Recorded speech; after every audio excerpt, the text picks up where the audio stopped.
愿你也加害于我。我知道赵公主，你怎么敢？公主，如今你被贬为庶人。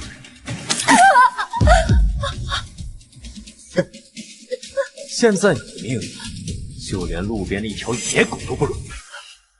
我父皇不会这么对我的。本王佣兵10万，官居1品。你的好父皇，现在就连自己都自身难保。说到底，我都要感谢你。要不是你这些年帮我，我也不会有今天。放心，我会送你上路的。盛之婉，任凭你位高权重，又如何斗得过我这个来自21世纪的人？幻主，把他埋了。公主，您笑什么？您想通了？前世我怎么没有发现，跟了我20多年的心腹，竟在这么早的时候就爱上了我的夫君。公主，您看什么？没什么。雪停了，可有些事不能停。齐书信、孟央，这一世我定让你们付出代价。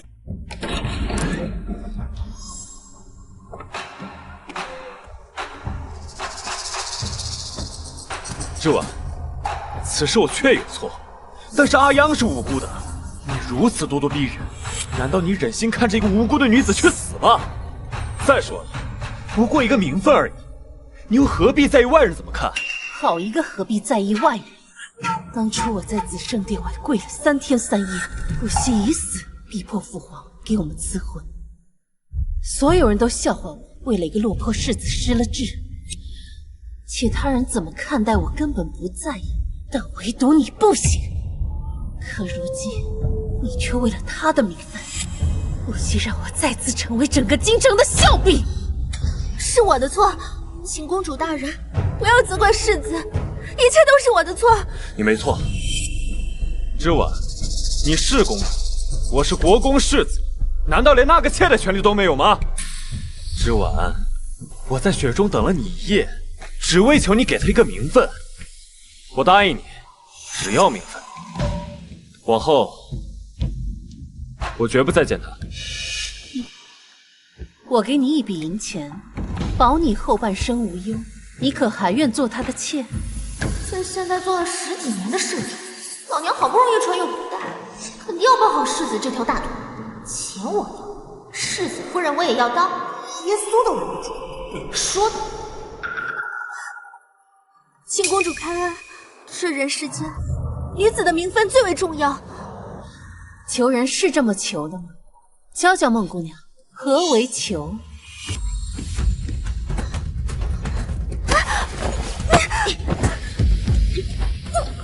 你人生来平等，我所求的不过是理所应当，我为何要怪？又到封建王朝里跑，这个错我能记下来。盛之婉，你够了！好啊，你要当妾，他要纳妾，那我便成全你。不过，国公府的大门可不是这么好进的。幻竹，让宋太医开一副绝丝药来，让他服下。听闻这公主跟个包子一样，怎么今天一见竟如此杀伐论理？之婉，你过分了！你日后又不见他，让他绝嗣，能保国公府清明，你有何不满意的？还是说，你想让他给你生孩子？你若不放心，我自会一直在你身旁。无妨，只要安全生下孩子，那时我便可以隐凭此婚。还是说这孟姑娘已有身孕，而你一直瞒着我，是吗？齐书信，你怎么会知道？前世幻竹因爱生病，将孟央推下水，致使孟央夭折，你却将这罪怪在我身上，真是好笑。事已至此，也没什么好说的。就算是以军功相抵，我也要为他负责。所以，你在这里站了一夜，不是为了求我原谅，而是要逼着我接受他，甚至接受你们生的孩子，是吗？我是怕你知道后会伤心。哼，盛之婉，你闹够了没有？母亲。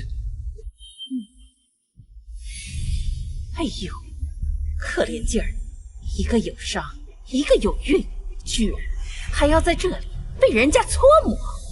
你也是的，都快要当爹的人了，怎么还分不清轻重缓急？母亲教训的是，之婉，不是母亲不向着你，你与舒宪成婚2年无所出，这位孟姑娘有孕，那也是为你替国公府开枝散叶，你怎能如此善妒？母亲怕是忘了，我和世子成婚当日，她便去了战场，从未圆房，如何有孕？这也是国公府的大喜事。听母亲的意思，我必须要接受孟姑娘进府，还得要接受她肚子里的孩子，是吗？之婉，我知你气不过舒宪私下纳妾，我定会好好训他。但我知你心善，更不会罔顾孟姑娘肚子里活生生的一条性命。母亲常说，我们国公府最注重脸面礼仪。若让孟姑娘进府，那国公府生下的第一个孙辈便是妾所生。若是传出去，国公府的颜面何在？还是说，母亲觉得国公府的颜面根本不重要？之婉，你看这样如何？等到日后阿央的孩子出生，就记在你的名下。没错，之婉，你不用受怀孕生产之苦，就能白得一个孩子。这世上哪有这样的好事？你就答应吧。既然你们都已经想好了，又何必过来问我？送客！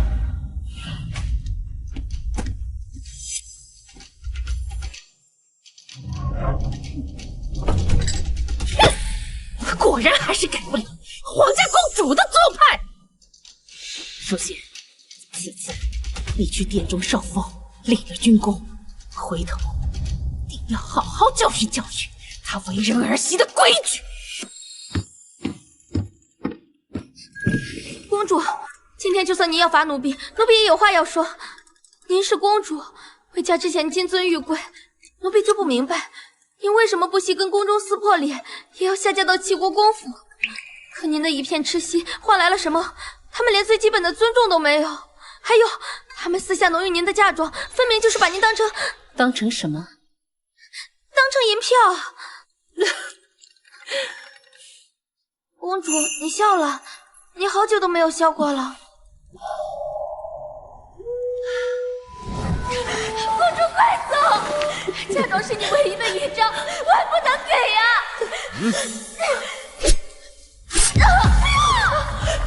说，让你眼睁睁的看着他血流干为止。公主，不要管我！动手！不要，放开走！在哪里？到底在哪里？我说，在哪里呀？我在那一笔嫁妆在，公主在哪儿？我赶回了天蓝。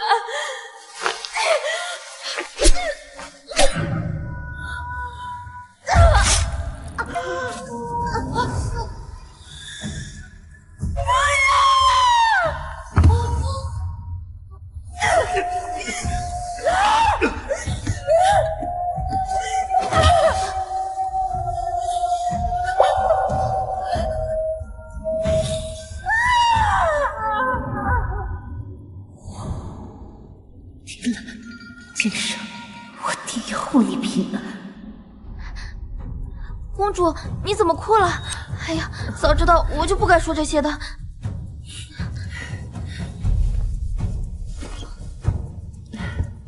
你说的对，从前是我眼盲心瞎，没有看清这齐国公府竟是个豺狼窝。不过你放心，用不了多久，这齐国公府便不复存在。公主，你这是什么意思啊？我打算求父皇赐我跟他和离，只不过现在还不是时候。我要让那些伤害过我的人全部付出代价。公主，你好像变了。听兰，你去帮我把嫁妆单子还有私产契约什么的都拿过来。这些一向都是由幻竹姐姐在管，她去哪儿了？她还能去？左右是给齐书献殷勤去的。也罢，装匣子下面还有把库房的钥匙，你且去取吧。嗯。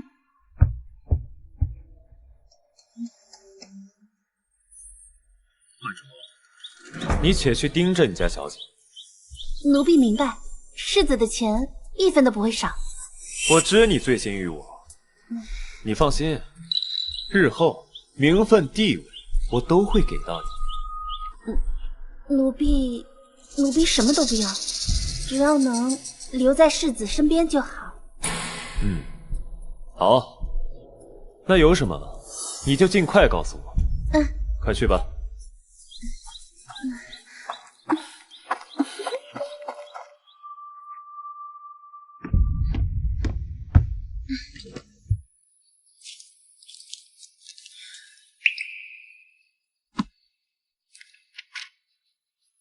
当初您出嫁，太后娘娘共为您准备了168笼嫁妆，压箱底的现金16万6千两，最繁华地段旺铺8间，宅子和庄子各6套，良田88顷，珠宝首饰共88件，绫罗绸缎108匹。祖母定是怕我后悔20幅，官窑瓷器便12掏空了他的私产为我做准备。 66件，祖母全心全意对我好，而我上一世却为了齐书金县，银器皿88件，就连祖母病重都没有去看望琉璃枕、香料等，装满12个箱子。那时候他该有多伤心啊！公主，公主，念完了。这2年我贴补给齐国公府的银两有多少？这2年您一共补贴齐国公府2万3千两，首饰、布匹、书画、摆设等几乎都被国公府的家眷寄光了。借，好一个借！他们一个个拿我当软柿子捏。既然是借的，可有账目？有，我都有记录。齐书县啊，齐书县，私自挪用皇家嫁妆，你们齐家的好日子也该到头了。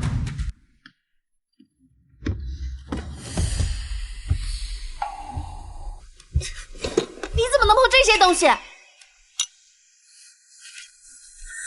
自然是本宫让碰的。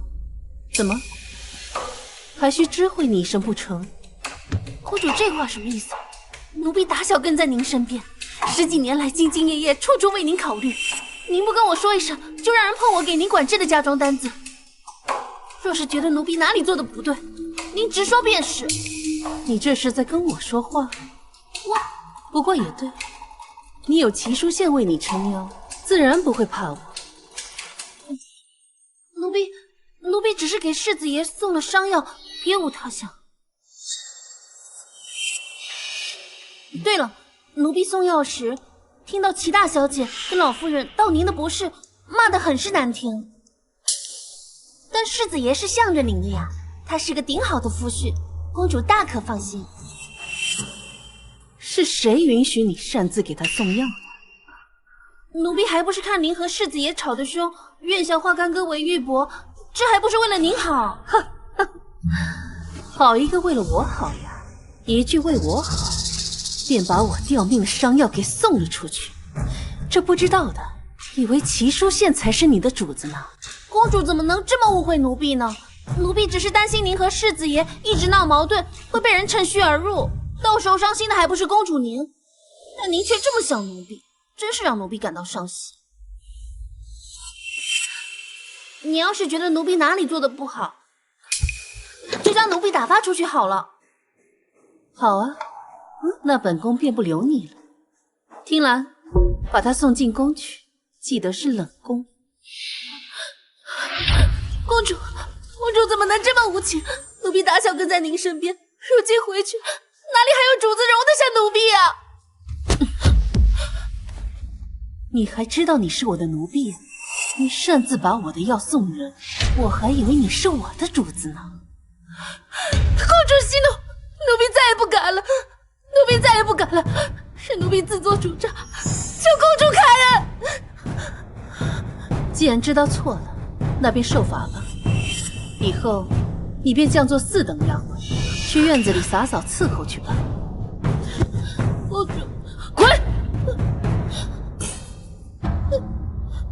听兰，你去库房取些药材，我要酿些药酒，明天一早要进宫给祖母送去。这都2年了，她肯定是想我想的要紧。去吧。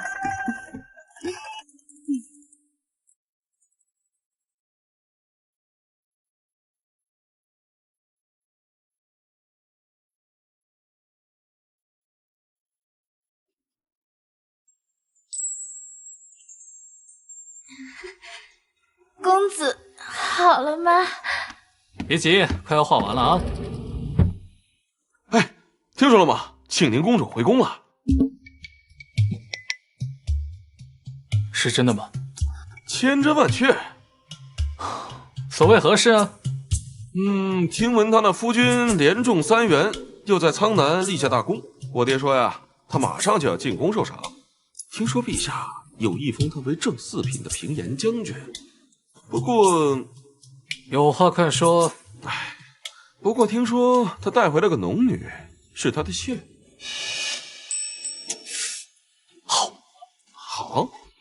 好在哪里啊？一会儿的比划作诗我就不参加了，我还有事情要做。咱不是说好了吗？一个京城第1大纨绔，难道不想画就想逃啊？你二哥，我机会来了！机会？什么机会啊？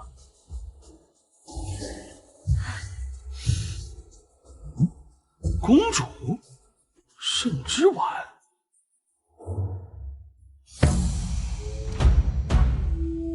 小姑啊，这马上就入冬了，你说这织婉丫头，她那银丝炭配的够不够用啊？当初啊，她身上的寒毒治好以后，她就越发的怕冷了。这个丫头太没有良心，2年了，居然都没有来看我祖母一次，都怪那个齐书宪。对了，那个齐书宪是不是带了个女子回来？哼，他真当我这祖母是死了不成？祖母，哎呀，你这个丫头啊，怎么舍得来看我了？来，让祖母看看。哎呦，瘦了好多呀！是织婉不对，不该这么久不来看祖母，让祖母担心了。哎呦啊！祖母的乖孙呐，受委屈了，定是那齐书宪和那个农女，他们让你伤心了。你放心，祖母一定给你讨回公道。不用了，祖母，孙女心中早已下定决心，要跟那个齐书宪和离。当初你欲下嫁的时候啊，我和你父王就不同意。你为了那个齐书宪啊，确实以死相逼，连自己的名声都不要了，闹得满城皆知。你父皇为了你的名声，不得不答应你赐婚。怎么，你现在又要和离？就一个农女，祖母给你摆平就是了。祖母，孙女考虑再三，和离是最好的选择。在男人眼中，只会痴痴纠缠的女子甚是廉价，闹到最后情分没了事小，保不齐命都没了。他敢！祖母，最重要的是，您给我准备的嫁妆快没了。昨日我清点嫁妆单子时，甚是心疼。这若是再不合理，恐怕就要被掏空了。真是放肆！你跟我置气的时候，他们定以为我不再心疼你，所以才作践你。这一家子真是狼心狗肺的东西。哎呀，当初你糊涂啊，非要下嫁不可啊！祖母息怒，别气坏了身子。孙女这不是幡然醒悟了吗？这次回来，孙女就是想您了。你呀，如果你要是决定了，那我就让你父皇过来。不可，这件事情孙女心中自有成算。若是现在和离，实在是太便宜他们了。齐国公府欠我的东西，我会亲手拿回来。祖母，这件事情啊，你就让孙女自己做决定吧，好吗？好，好，好，祖母答应你。芝婉呀，早该这样了。谢谢祖母应允。对了，这些年不见，是不是特别想念我做的桂花糕？是啊，我这就去小厨房给您做，等着我啊。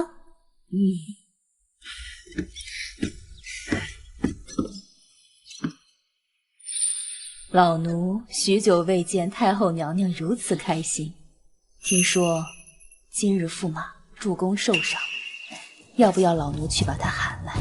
太后娘娘再敲他一番，给公主出出气。他受什么伤？此番在苍南立功，听说陛下要封他为正四品平颜将军。正四品，他也配？要不是芝婉，他的功劳够干什么的？更何况齐说县他背信弃义，辜负婉儿的情分，不顾我们皇家的颜面。他做正四品官员，修谷啊，你去把皇帝喊过来。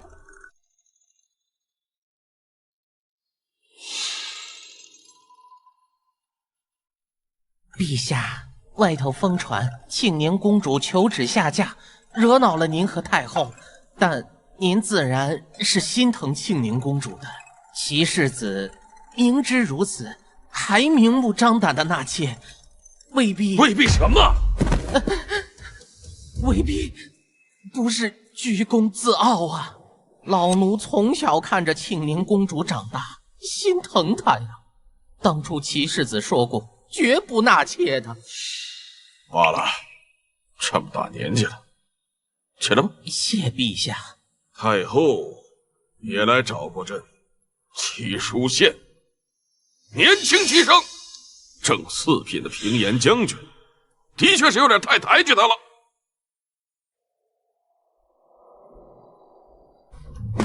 来，公子慢点儿，奴才一把老骨头了。苏公公，事情办得怎么样了？办妥了。当年老舅主带您进宫，说你回去后就嚷嚷着要娶庆宁公主，如今庆宁公主都嫁人了，你还不死心呢？对她，只要有机会，我绝对不会死心。哎呀，虽然你默默在背后为圣上办事，甚至还救过圣上的命，但明面上您还是个不成器的纨绔子弟呀。但您若再立个功，站到明面上去，您皇上对您的信任，想必您提出求娶庆宁公主，圣上也会认真考虑的。他心中有别人，我不想强迫他。哎呀，你呀，齐国公府齐书县年少有为，骁勇善战，特封从五品宣威将军，钦此。从五品，明明应该是正四品，怎么会变成从五品？哎，苏公公，昨日陛下的意思，不是要赐封我儿为正四品平颜将军吗？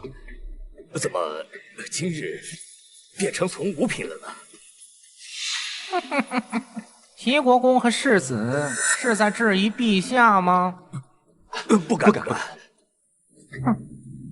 那老奴告退了。哎，苏公公，父亲，咱们还是先回去吧。估计这是陛下给我的考验。这次恐怕是有人在使绊子。圣之婉，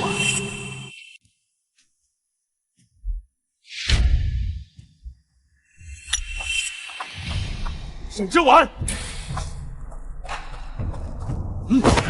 圣之婉，你还有脸回来？世子这又发的哪门子疯啊？你穿成这样，不就是进宫告状？你一句话就把我在战场上所有的付出都变成了泡沫，还有从正4品变成了从5品。从5品？要不是你进宫告状，我又怎么会变成从5品？哼，嫉妒成性。泱泱不过是一些弱女子，你究竟为什么非要为难于她？我当初怎么会爱上这种男人？不过上辈子他拿的确实是正4品，这一世怎么变成了从5品？当日我在战场上被敌军探子下了药，是他救了我。我因为中了药，才将她当做你一个清白的女子，被我害了身子，不负责不应该吗？应该极了。世子应该八抬大轿，把她风光迎入国公府。你少阴阳怪气！我都说了，我绝不再见他。你也答应了母亲。哼，一转眼你又去找陛下诉苦，你是不是非要他死了你才觉得痛快？你曾经许诺我永不纳妾，可如今却带着人逼着我接受视为寡廉，又隐瞒孟小姐有孕，哄骗我让她入府，视为贤耻。像你这种寡廉鲜耻之人，不好好反省，反在这怪我把你做过的事情说出来，世子你当真不觉得丢人吗？盛之婉，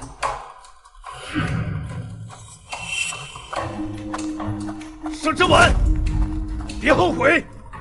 我当然后悔，后悔没有早点认清你。你，哼！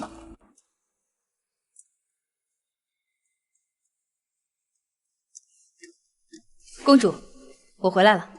上一世我受人蛊惑将你赶走，才让贼人有机会加害于我。这一世你在我身边，定会无忧。回来了就好。这些年未见，练的功夫可生疏了。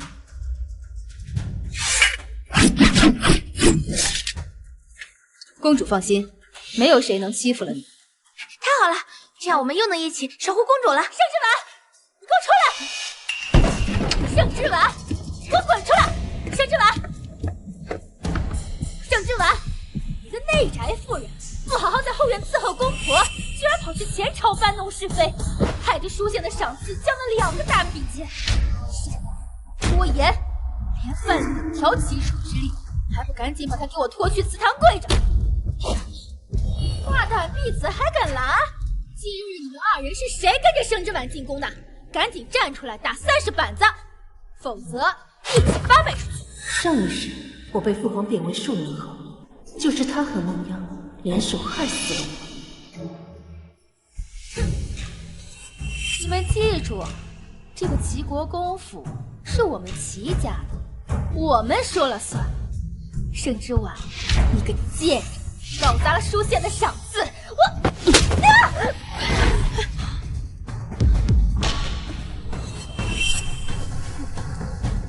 敢打我？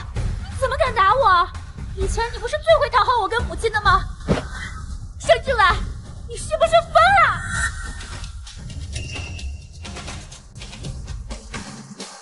我打你又如何？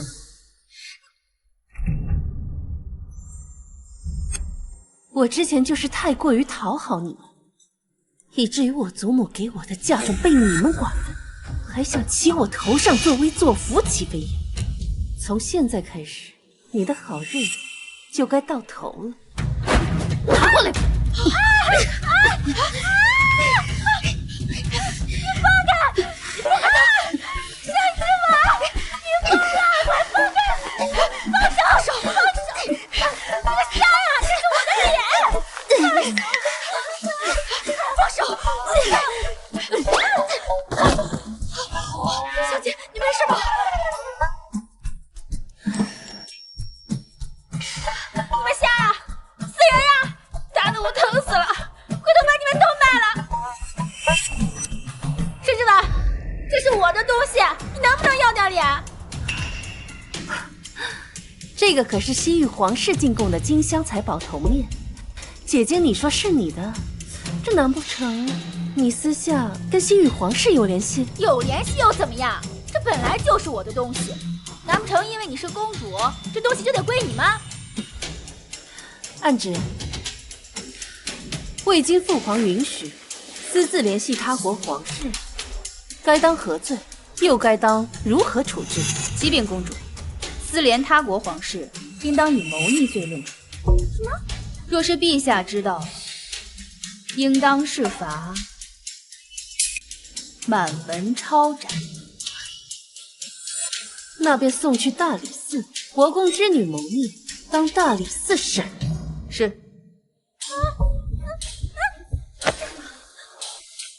之婉，你搬弄是非，你搞砸了皇上原本要给淑贤的赏赐就算了，现在还敢污蔑我，要害国公府满门抄斩，你恶毒至极！淑贤怎么会娶了你这样的毒妇？大姐姐不满父皇的赏赐，要不你提出一个品阶，我这就去换上朝服，即刻进宫，让父皇按照姐姐的意愿处理，如何？你胡说！我哪有对皇上有什么不满啊？那什么叫我搬弄是非？我搞砸了世子的赏赐，难道不是大姐姐觉得父皇的赏赐太低了？一国之君的考虑，难道要按照姐姐的意愿来办吗？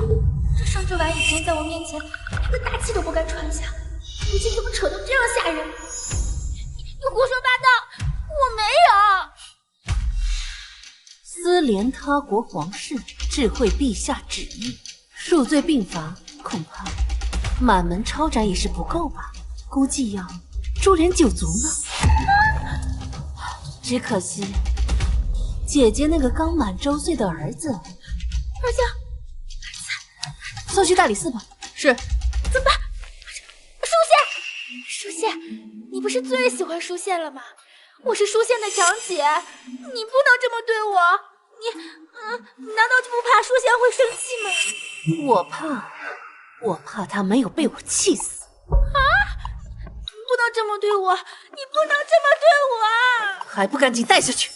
是。啊，公主殿下，臣服错了，臣服知错了。那大姐姐还让不让我去跪祠堂？不敢。所以应该谁去跪祠堂？是臣父，是臣父愧对列祖列宗，臣父现在就去祖宗面前跪着请罪。沈之婉，等着，慢着！既然大姐姐喜欢算账，那就去母亲面前一笔一笔的算清楚。你要做什么？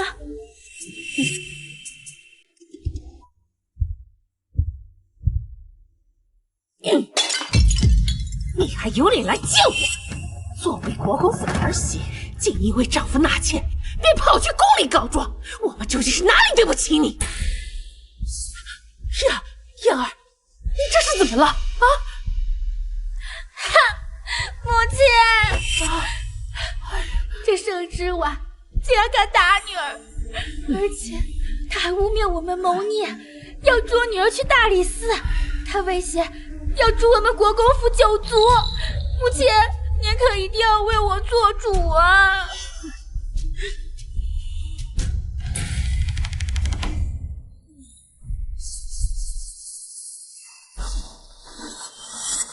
沈之婉，你好大的胆子！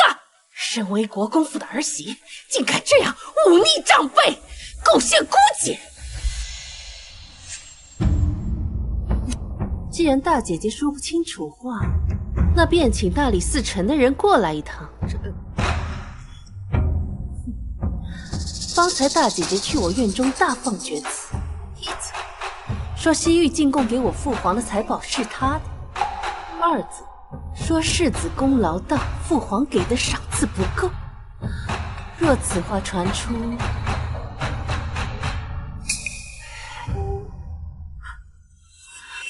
为了不给国公府招祸，我替母亲动手教训了他。哎呀，哦对了，母亲，方才你说什么？我有些记不清。小贱人，竟敢利用皇上威胁！若这种大不敬的话传出去，恐怕会牵连整个国公府。看母亲脸色如此难看，莫不是觉得我教训姐姐错了？还是说姐姐让我去跪祠堂是母亲您的意思？怎么会？是嫣儿，太心疼弟弟，这才失了分寸。更何况雷霆雨露皆是君恩，我们身为臣子，怎能随意知会？还是母亲明事理啊。不过姐姐这般口无遮拦，看来还是要好好长长记性才好。依我看，这祠堂是要跪的，律法也是要抄的。盛之婉，母亲还在这儿，轮不到你做主，你别太过分了。过分吗？这妄议皇家，揣测圣明，母亲觉得我做的过分吗？自然不过分。大姐儿今日犯了口舌，就去祠堂法会到晚膳时候出来。我不要，母亲，明明是你让我放肆！做错了事情还不知道悔改！来人呐，将大小姐拖下去，法会到第二天早上再出来。母亲，我不要，母亲，我不要，母亲啊！盛之婉，你给我等着！放开我，我才不去呢！上好的福元昌元茶，只是这几片就能抵寻常人家半月花用。看来我这婆母花我的银子真是大方，就连茶叶都要讲排面。嫣儿已经受罚，这下你满意了吧？我不满。这是各院的账目和钥匙，还有我这2年补贴府中银子的账目，全都在这里。如今世子归来，国公府欠我的银两也该归还了吧？沈之婉，你什么意思啊？都是一家人，还分你的我的？就因为孟样一个小小妾室，只当捞成这样？是啊，世子夫人，你看外头的男人哪个不是3妻4妾？你若是连这点都容不下，心胸未免也太小了吧！这里什么时候轮到你来说话了？你们国公府现在上下尊卑都不分了吗？我可是伺候国公夫人20年的老奴，同为妇人，世子夫人更应当明白何为长幼尊卑。没想到母亲亲手调教的嬷嬷这么大胆，看来明日我还得禀明父皇，用不用好好的尊敬尊敬？还不退下！凡事都请适可而止，再闹下去，地球恐怕属性彻底淹起了你。母亲还是尽快的把欠我的银两归还了吧。哦，对了，你和父亲、大姐、二妹、二弟，他们向我借的头面首饰，还有孤本书籍什么的，也一并还了吧。母亲不要忘记了，私自挪用皇家嫁妆，按律当处死罪。夫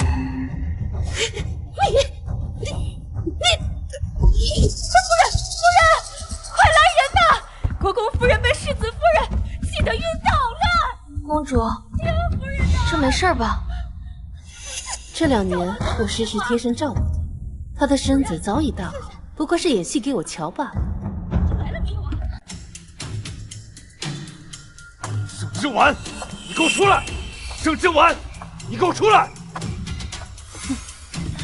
世子殿下所来何事？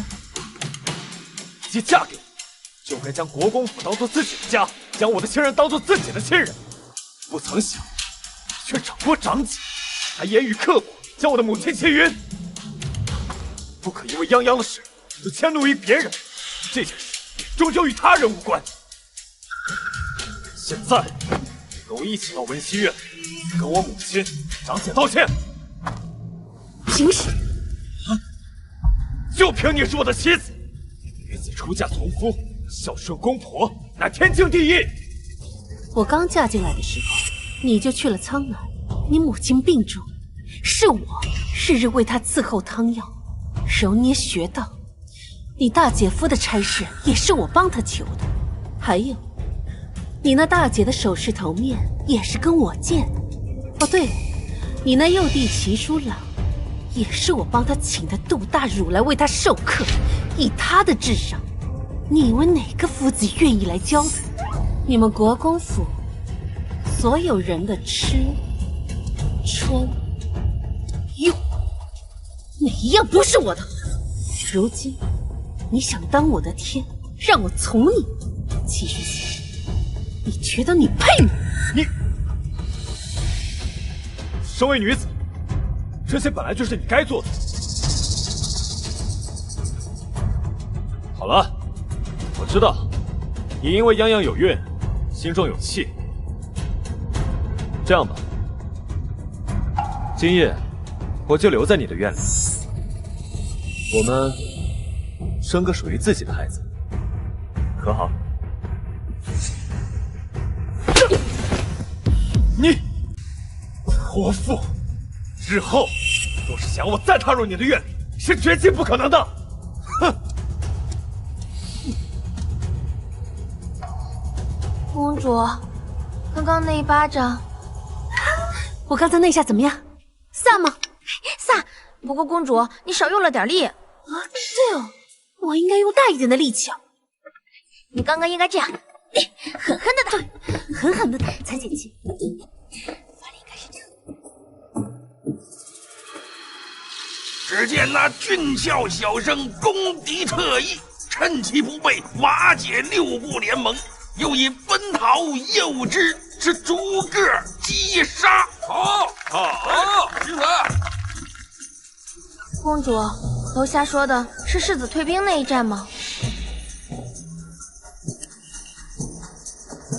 诸位，齐世子运筹帷幄，决胜于千里之外。可我听说他带领1000精兵，只杀退了200赤火。人家第一次上战场就有如此手段谋略，若是多历练几年，咱们圣国何愁强敌来犯呀？可惜呀，最后只封了个从5品。这你们就有所不知了。你们忘了前2年绝食也要嫁给齐世子的天家公主啊？齐世子这次可不只是立功归来，他呀还带回来了一位美娇娘。这女人的善妒之心呐，可是竟是如此。果然，唯女子与小人难养也。公主，他们什么都不知道，怎能随意编排你？这些年，你为边关将士捐去了多少银子、粮草和伤药？想不到诸位饱学之士在暗地里议论起人，居然比市井妇人还厉害。要我说呀，各位应该改名叫长舌书生。哼，算什么东西？竟敢在这议论我们！在下姓商，名邢玉。邢玉，休得胡言！在座的各位都是京城有头有脸的人，还不赶快道歉？切，该道歉的应该是他们吧？揣测圣意又不敢智慧，只敢在背地里面议论一个女子。怎么，你看见了？还是说你有证件？哎，我记得你是那个左监督御史家的长子，你叫那个方少辉啊，对，就是你。你要是不满陛下给齐书县一个从5品，今夜就让你爹上表请奏，可否？还有你知道什么叫唯女子与小人难养呀？你连圣贤书你都读不明白，要不要查查你的功名从何而来啊？你，我，邢玉，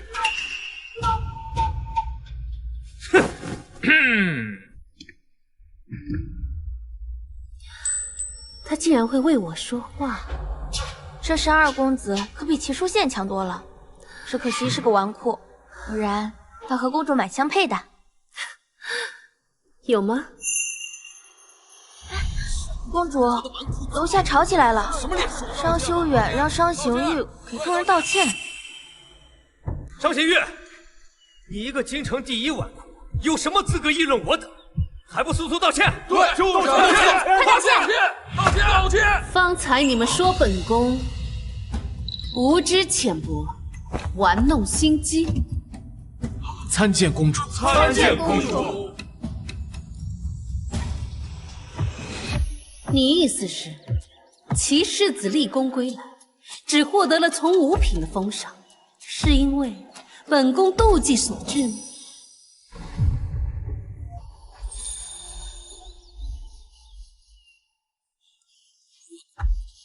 在下没有这个意思。哦，那你是什么意思？说来听听。属下请公主恕罪，在下胡言乱语。既然是胡言乱语，便自掌30吧。这……方才你说本宫善妒，你得罪了我，还想让我放了你。若是我此时放了你，保不齐哪天本宫心情不好，便去找令尊的麻烦。在下知错了，在下知错了，在下知错，在下知错，在下知错，在下知错，在下知错，在下知错了。可是在下说错了，像公主这样的娇贵女子，养在深闺内宅，出行奴婢成群，日常所用皆是鼎鼎有名之物。可曾想过，被你们所丢弃，甚至连看一眼都觉得粗鄙的食物，却是边关将士永远都吃不到的珍馐。你叫什么名字？在下王怀之。御史台王爷可是你父亲？正是。本宫记得你父亲王爷出自元州王室。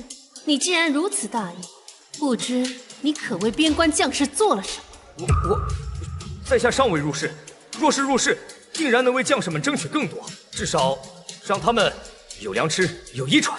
那也就是说，你现在什么也没做。那你父亲入仕多年，可为边关将士做了什么？再或者，你本家王室又做了什么？我王家经商办学，至少不似公主这般奢靡无度。听兰，你告诉他们，我这个奢靡无度的公主，这些年送去边关多少粮食？仅这2年，公主殿下共送去漠北粮食10万担，西江粮食10万担，苍南粮食10万担，棉衣3万件，成衣60箱。没想到哇，这儿太慷慨，大公主竟然捐了这么多。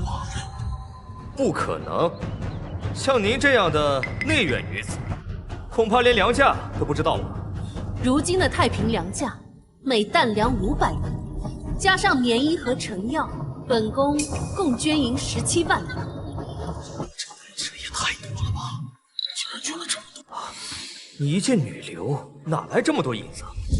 还是说公主殿下认为在下无法取证，连这种哗众取宠的瞎话都编得出来？这算什么？我们公主下嫁当日，嫁妆可是足足绕城10里。要不是这2年补贴齐国公府几万两，公主还能捐出更多。什么？齐国公府居然穷得用公主的嫁妆？干得好，提兰，就这么宣扬，我看齐国公府之人还有没有脸面拿着我的嫁妆不还？秀，嫁妆向来是女子的脸面，在我所识得的女子里，哪个不是使劲往自己嫁妆里面塞东西？捐，你舍得吗？你这人真是可笑至极！明明什么都没做，却自诩家国大义之士，把声音喊得高高的。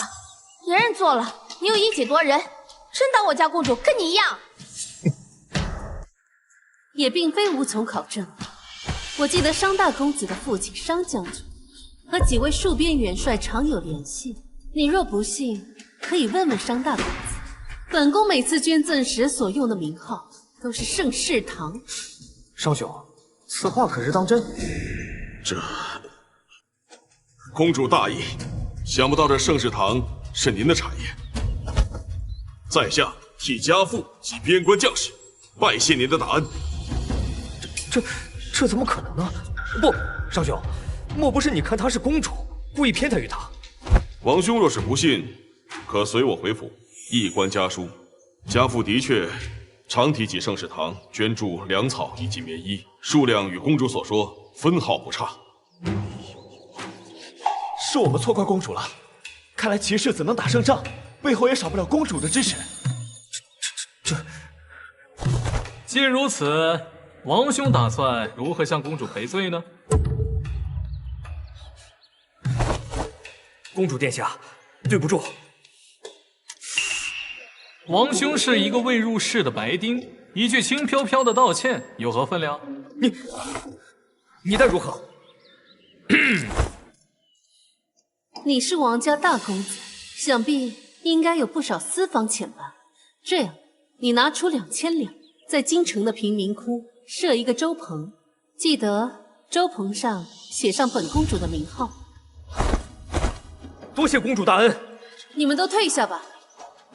多谢公主。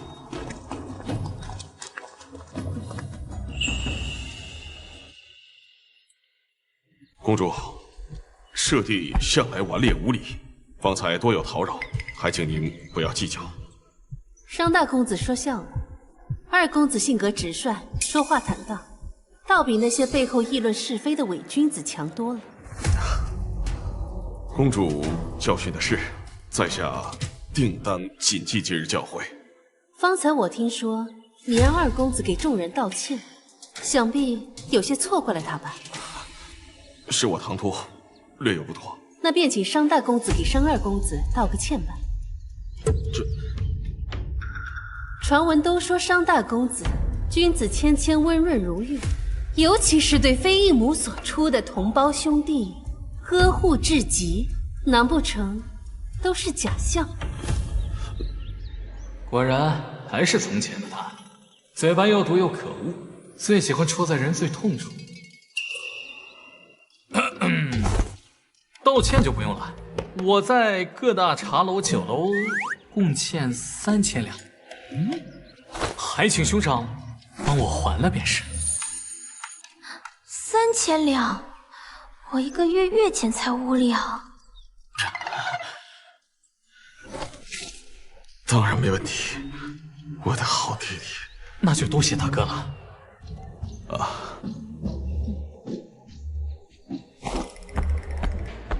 兄长，慢走啊！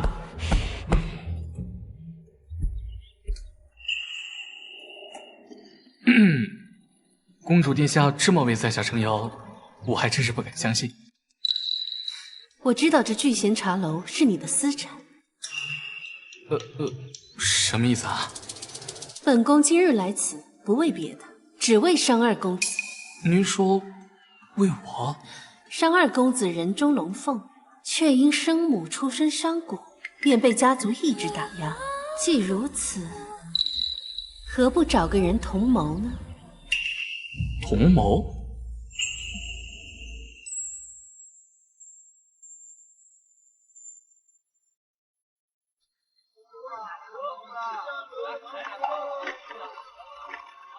公主，这商二公子就是个纨绔，你为什么要找他做同谋？前世商贤玉不知惹了什么祸，被赶出家门，从此以后便再无踪迹。再出现就是东部大乱，东欧海船长屈胜元，一支名不见经传的玉家军异军突起，打得倭人节节败退。直到玉家军将敌寇逼出圣国，众人才知玉家军的统领为商贤玉。从那以后，我们大圣国便有了自己的守护人，他的名字就叫做玉北王。没什么，只是看他一个人比较可怜罢了。这是什么理由啊？公主，万宝阁到了。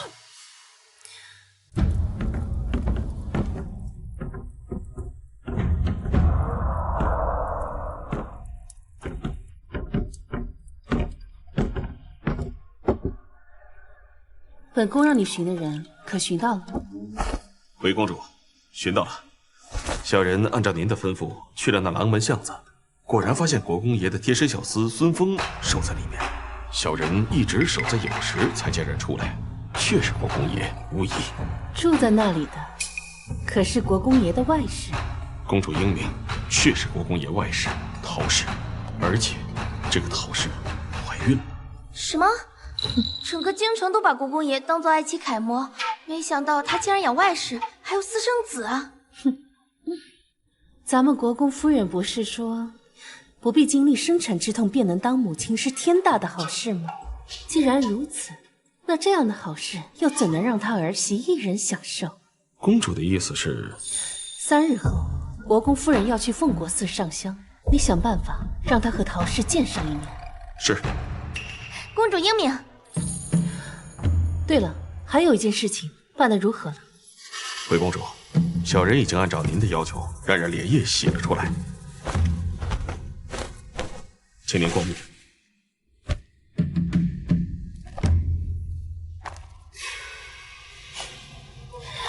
不错，你将这画本送到苍南和京城附近，找个有名的说书先生，把他们的故事给宣扬出去。可是公主，这画本上明显是齐世子和那孟央的故事，您这么做不是为他扬名了吗？不急，这不是还有下卷吗？他孟央想扬名，那我就帮他一把，就怕扬得太高，他自己接不住。你去宋太医府上传个口信，告诉他即日起不必再来国公府问诊。是。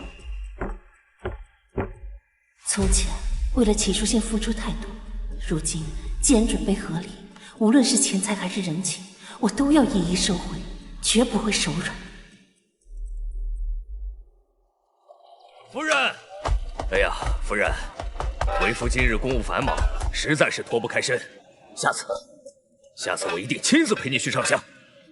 国公爷和夫人的感情可真好呀，就这么一会儿都舍不得分开。国公爷还眼巴巴的送出门来。你这老奴，就你话多。国公爷回去吧，别让人看了笑话。哎，我当然是亲自看着你走，我才放心呢。一定要照顾好国公夫人，听到没有？是，走吧。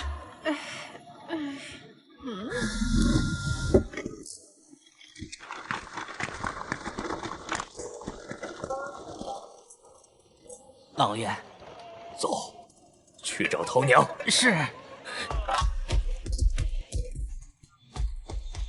这国公爷也真是大胆，竟然敢在夫人眼皮子底下私会外事。森严古寺偷养外室，果然没有哪个男人不爱刺激。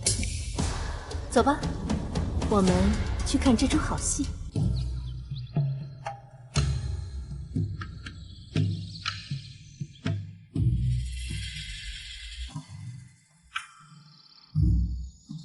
夫人，咱们是先回府还是？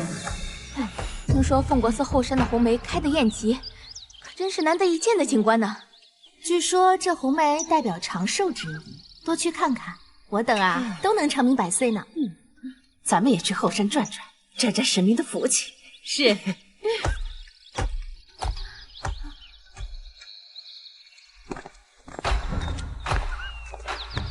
都准备好了吗？公主放心，保证国公夫人一到后山就能看到颠鸾倒凤的好戏。如此甚好。我的好婆母啊，抚养别人孩子的好事，你可得好好接住了呀。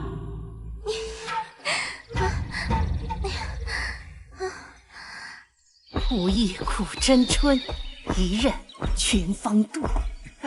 零落成泥碾作尘，只有香如故。这凤国寺的红梅呀，果然是名不虚传。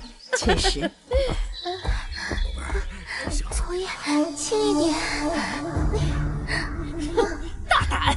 佛家庄严，竟然有人在这里白日宣淫！来人，给我把这个不知羞耻的贱人给我捉来！是。真是。你们干什么？齐国公夫人，参见齐国公夫人。自圣上登基以来，尊崇佛教，你们这对狗男女竟敢在这里白日宣淫，打搅佛祖清净！夫人，不对呀，这男子看着怎么有点像国公爷？看身形体量是有些像国公爷，但国公爷此刻正在府中办公呢，又怎么可能出现在此处？也是。来人，还不赶紧带下去！夫人饶命啊！夫人，夫君在外行商，与民女已经1月未见，外人实在情难自禁，所以才夫人，您就饶过民女这一回吧。恐怕不是什么夫君，而是你的奸夫吧？今日本夫人有闲情，就好好的教教你礼仪规矩，也算是你的福气。来人，把这个偷情的贱人进猪笼！不行，夫人，秘密已有3月身孕。哟，还怀了孽种，看来不用进猪笼了，即刻正上。得令。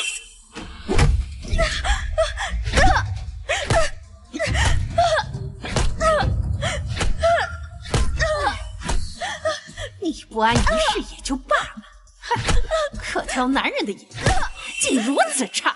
你这奸夫真是窝囊！你舍命为他挨打，他竟然一声不吭，竟然连头都不曾抬。如此薄情寡义的男人，真是猪狗不如！依我看，这辈子死后下地狱都要被判打入18层地狱。夫人，再打人就打死了，怕什么？死了便死。头娘，我看国公爷，你这个贱人！你敢辱我妻儿，我要休妻！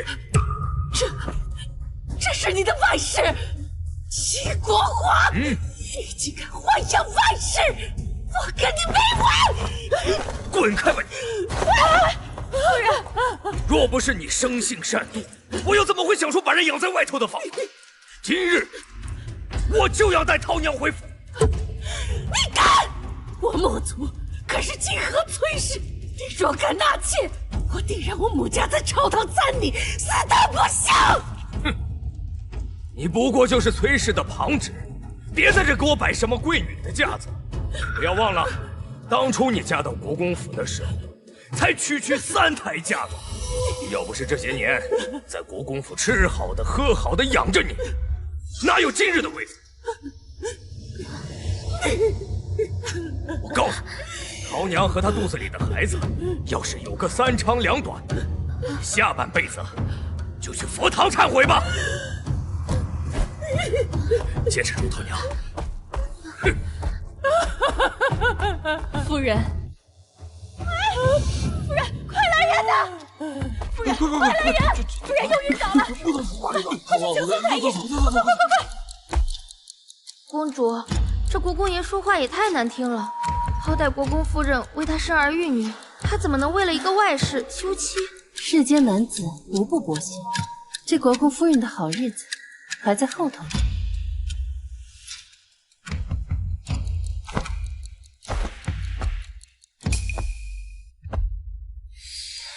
这深更半夜的，世子殿下怎么来了？你能否为了母亲，去求一求宋太医？母亲快不行了。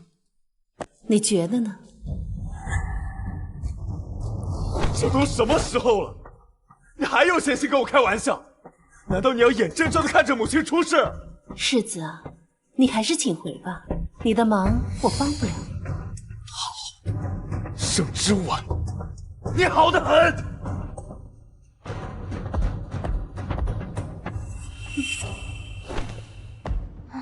公主，公主，宋太医那儿只不过是您一句话的事儿，世子好不容易才来一次，若是等到事情没有转圜的余地，您再后悔可就晚了。您就听奴婢一句劝吧，奴婢也是为了您着想啊。你不是去打扫去了吗？奴婢听到了，奴婢便心急如焚。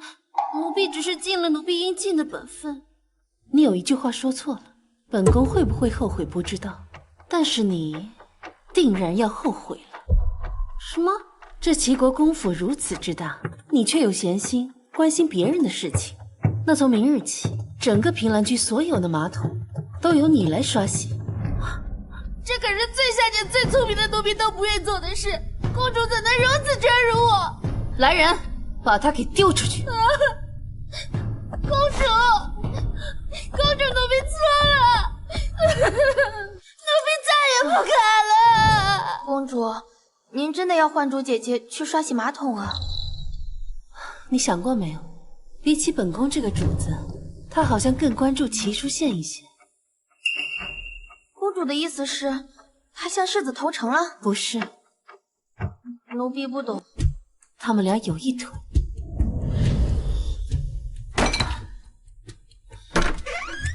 世子心善，不想让你死，让我来给你送点水。不过我觉得，以公主现在的身份和名声，多活这一日，便是对世子多一日拖累。不如早点死了好。这水，你还是不要喝了吧。公主，你对她那么好，她怎么能叛主？依奴婢看，你就应该把她发卖出去。无妨，好戏马上就要开场了，我还需要一条好狗。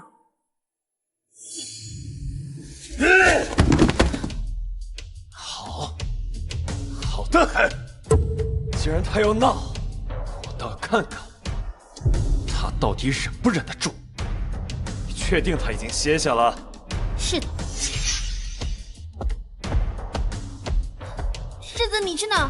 未央院。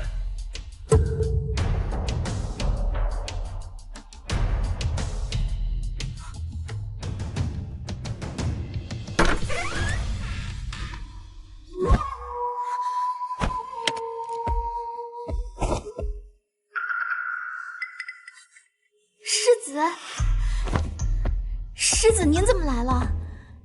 在写什么呢？没什么。世子，想不到他竟这样爱我。世子，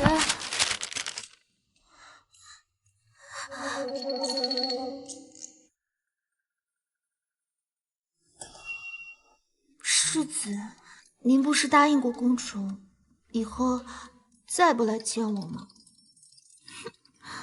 世子不该来的。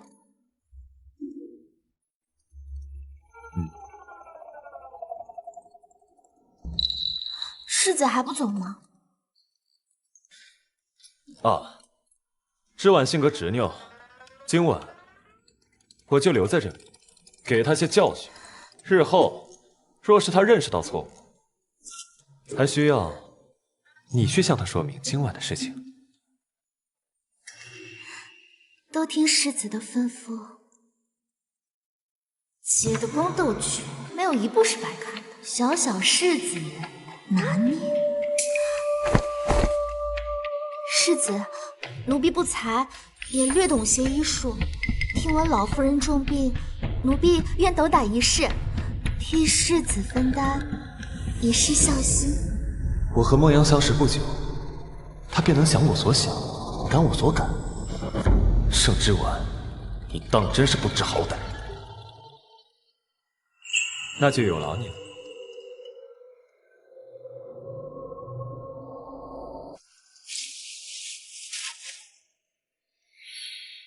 盛之婉，你贵为公主又如何？只要齐说献心悦你，你拿什么跟我斗？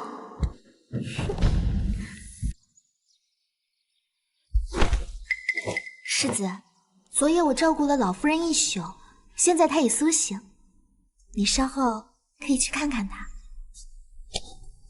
有劳你了。对了，昨晚我宿在你这里的消息，盛之婉可知道了？知道了。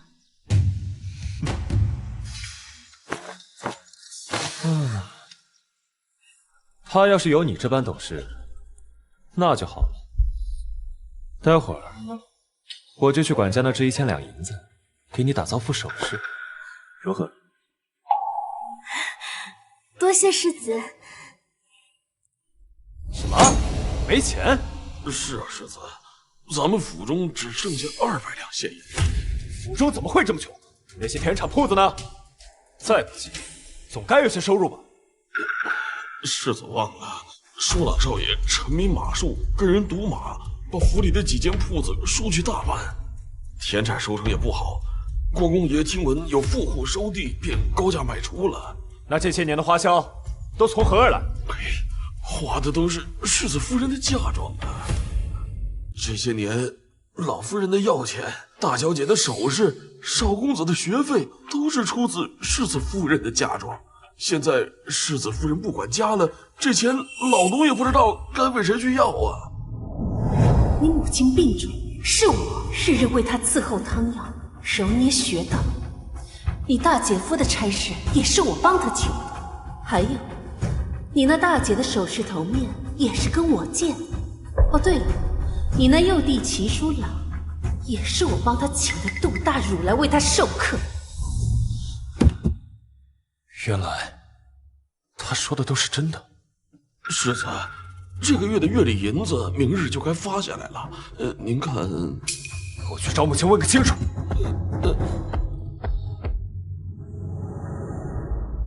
这次书信做得不错，我原本害怕他一时心软，今后压不住媳妇儿，让人看了笑话。早该如此。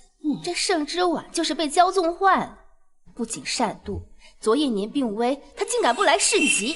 幸好这孟阳精通医术，不然，等着吧，今后有的是法子收拾他。哎，不过一想到你父亲那事儿，我心口就疼。咱们齐家可不能再有什么三长两短，不然我这条老命母亲，母亲，我听管家说，这些年府中的用途都是之婉的嫁妆，此事可当真？用他嫁妆怎么了？他的嫁妆如此丰厚，便是3、4个齐国公府加起来，挥霍个几10年，那都花不完。这一切竟是真的？你们怎么可以动用他的嫁妆？动又怎么了？这本来就应该是我们齐家的。对呀，什么你的他的？他既已嫁入国公府，他的嫁妆便是国公府的。夫妻间本就该相互扶持，你父亲仕途顺畅了，这还不都是交到我手里？若事事都计较，那情分就淡薄了。可是这嫁妆是皇家的，你们私自动用，若是圣上怪罪下来，那还了得？这盛之婉就是太过于公主性子了，自私自利，气量小，格局小。这婆母病了，她补贴一些又怎么样呢？以后你立了功，你为她挣回来的又何止这点小利呢？就是。不行，我要同他说明一番，此事断然不能传到皇宫里去。站住！你昨日去了孟央的院子，盛之婉心中定然很急，你要稳住，让他自己来找你，这样才能够拿捏住他。到时候你再跟他提此事，他定然会答应。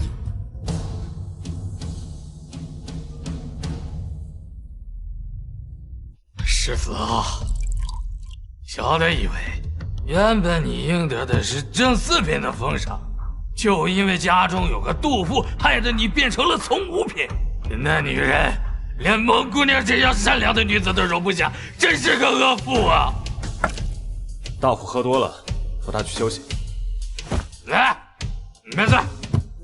世子啊，我张大虎的命是孟姑娘救的，要不是她用缝针、开刀等怪异的方法救了我跟兄弟们，我早就跟二虎一样草席一裹，留在苍南了。所以，我记着孟姑娘的恩，谁要是敢欺负孟姑娘，就是我张大虎的敌人。是啊，我们都是上过战场、受过伤的，能继续留在军营的人。要不是孟姑娘出主意，让我断臂求生，哪有我如今这般的好生活？要我说，公主又如何呀？咱兄弟几个，给他点教训看看。哎，你们放心，我一定会护着泱泱的。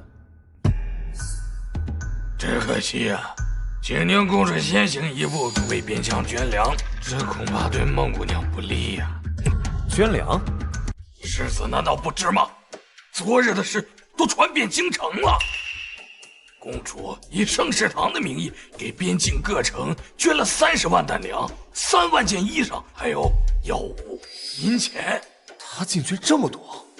世子爷，我听那些人说，庆宁公主这2年至少捐赠了17万两军粮物资。原本大家以为是您的授意，可庆宁公主到处说您根本就不知道此事。17万两，盛之婉，你竟如此败家！国公府库房只是200两，你竟将这么多钱给陌生人！哎，世子，你去哪儿啊？找他算账！哎！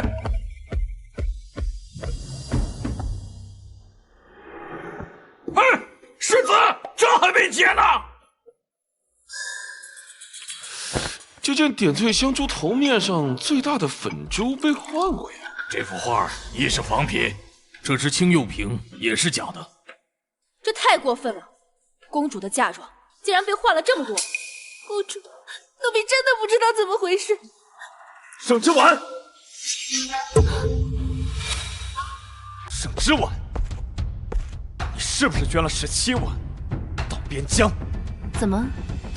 是不是？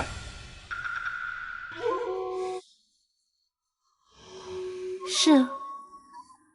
之婉，你先让他们出去吧。若世子想说的话，他们听不得，那便不要说。家事何须让外人知晓？若是他们传出去，只会对你的名声不好。不就是我把银子捐出去的事儿吗？那是我的嫁妆，我想送给谁捐给谁，与世子何干？你……对了，你来的正好，我刚好有话要问你。我这些原本都是好好的御赐嫁妆，并且全部都是出自于宫中，怎么就平白无故的变成了假的呢？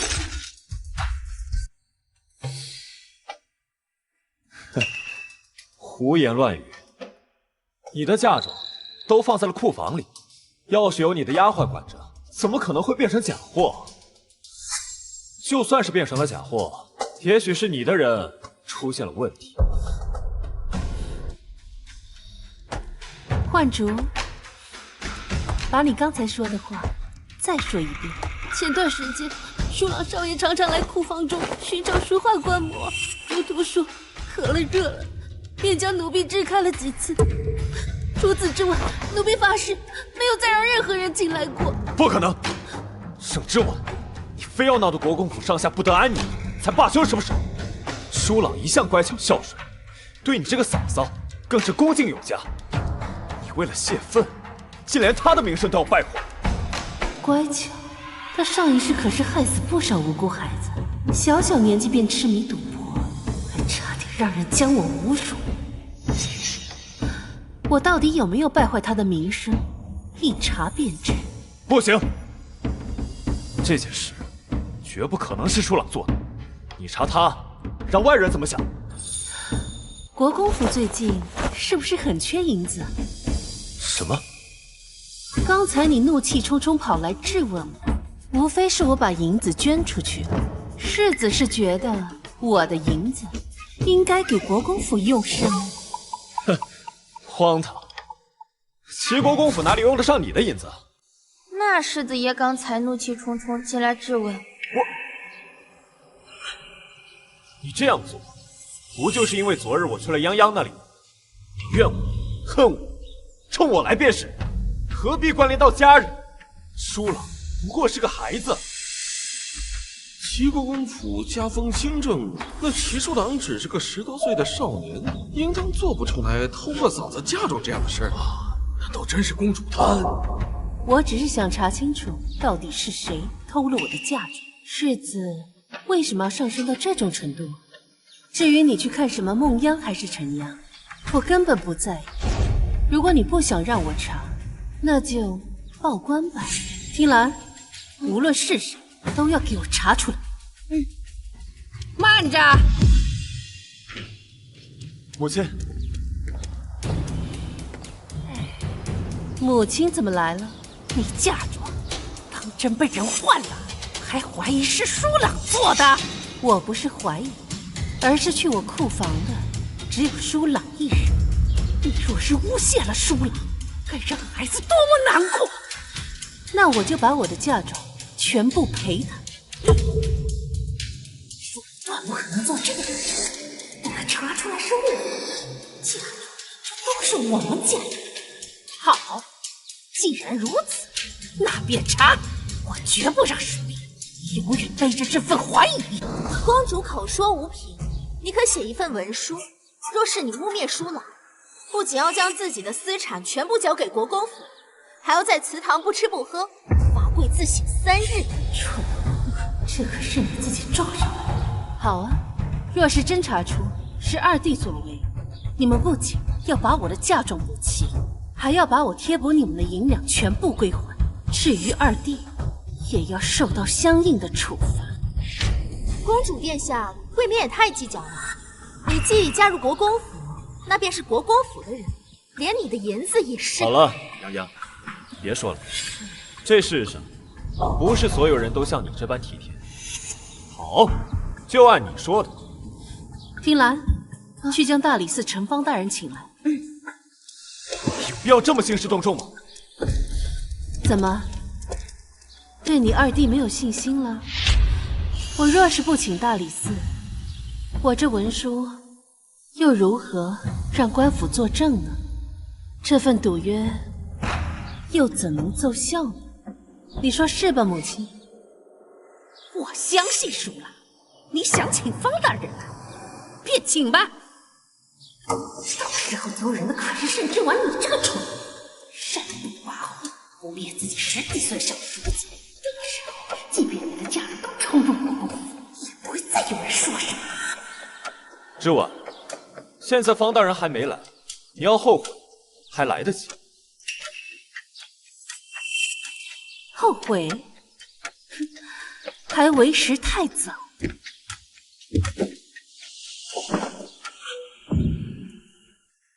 方大人到！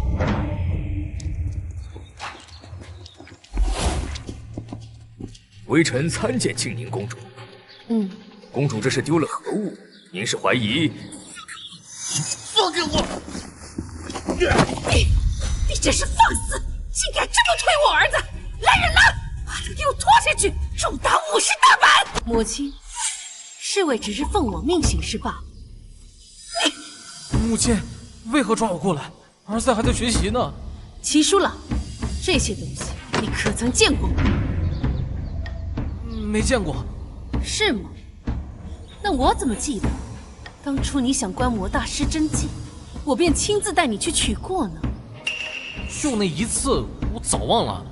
齐叔朗，我劝你实话实说，这位可是大理寺丞方大人，他断过的案子没有1000也有800，寻常人可骗不了他。我真就去过那么一次，此次怎么忽然计较了起来？公主明鉴，奴婢没有撒谎，二少爷是真正去了好几次库房。舒朗，若你现在承认你所犯的错误，便可免去体罚。方大人，这偷盗物品要体罚多少来着？成年人鞭刑30，二少爷尚未成年，若诚心认错，归还物品后，小棍30棍。30棍？等等，盛之婉，这是在威胁我二弟。若你今天没有人证，就算他被你逼得承认了，也不可定罪。就是，你未免也太狠毒了。舒朗还是个孩子，你竟然这么吓唬他，还30棍！难不成你想要屈打成招？没有人证，把人带进来。大人饶命！大人饶命啊！公主，他是当铺的，就是他收了二公子偷去的嫁妆。入主10岁，小的也不知道这是御赐的东西啊！而且齐小公子说，如果我们不收的话，就让我们在京城混不下去。小的也不敢得罪国公府的人呢。不可能！放肆！你可知道诬陷国公府是什么后果？说，到底是谁教你们这么说的？小的句句属实。世子不信，可以让齐小公子的小厮来对质。住口！竟敢污蔑我儿！拖出去，给我让棍打死！国公夫人，下官既接了此案，便就容不得在此处有私刑。母亲，对质就不必了，把他带下去，将阿忠带进来。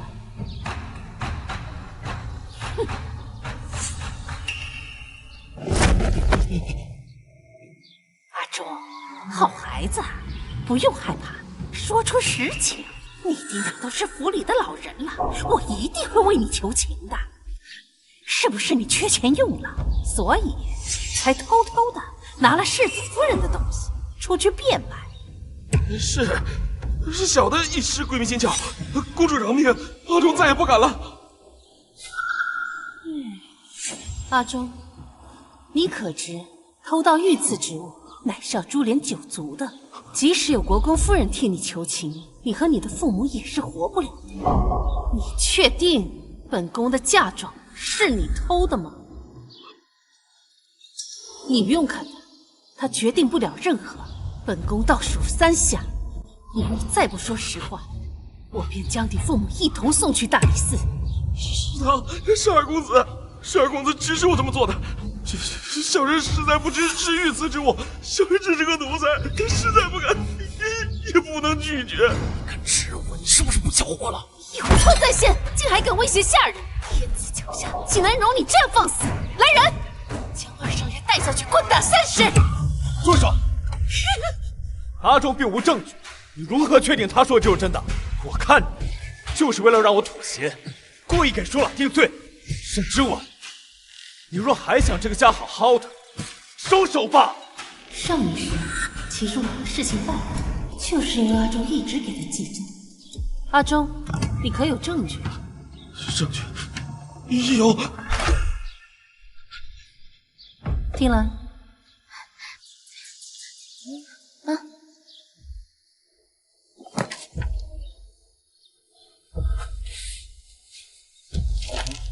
启禀公主，这下人证物证俱全了。有劳方大人，这接下来就是我家务事了。那臣便告退了。带走。舒朗，住手！住手！舒朗收弟弟，你东西那么多，分他一些怎么了？你怎么变得这么歹毒？歹毒？方大人，齐舒朗盗窃御赐之物，证据确凿，按律当斩，带走。放开我！杨洋，母亲，杨洋，母亲，母亲，夫人，夫人，你满意了？还远远不够。齐书信，你们一家欠我的又何止这些？今日之事都是你设计的。唉，是又怎样？不是又怎样？你还是赶紧把欠我的那些嫁妆还回来吧，不然我手段还多着呢。是不是非要你我二人之间绝无可能才后悔？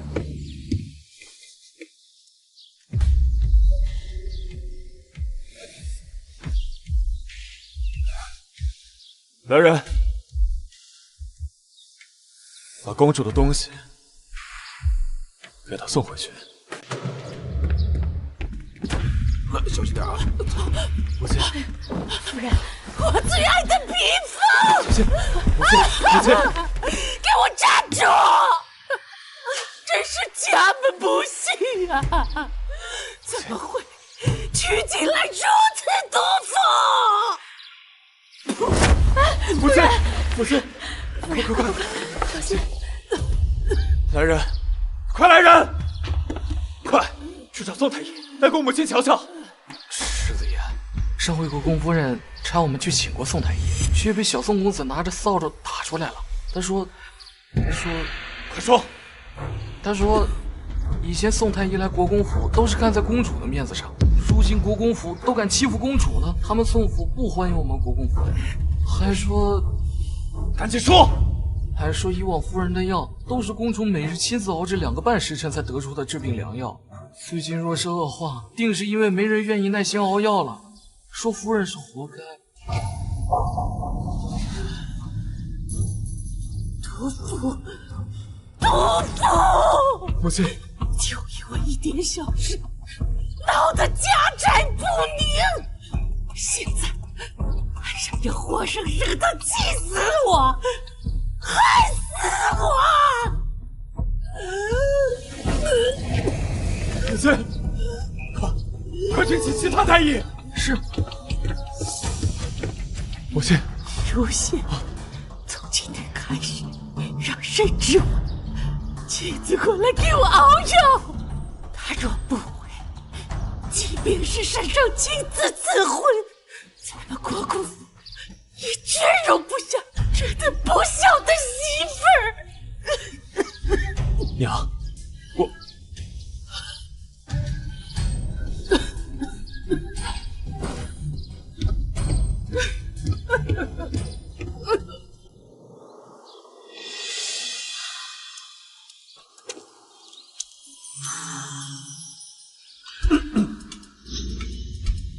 嫁妆放进库房里去吧。母亲吐血了，你知不知道？啊？吐血了？吐血就去找大夫呀，来我这儿做什么？要不是因为你，宋太医早就来府里了。麻烦你搞搞清楚，没有我，宋太医怎么可能来你国公府？好，宋太医的事，我就不跟你计较。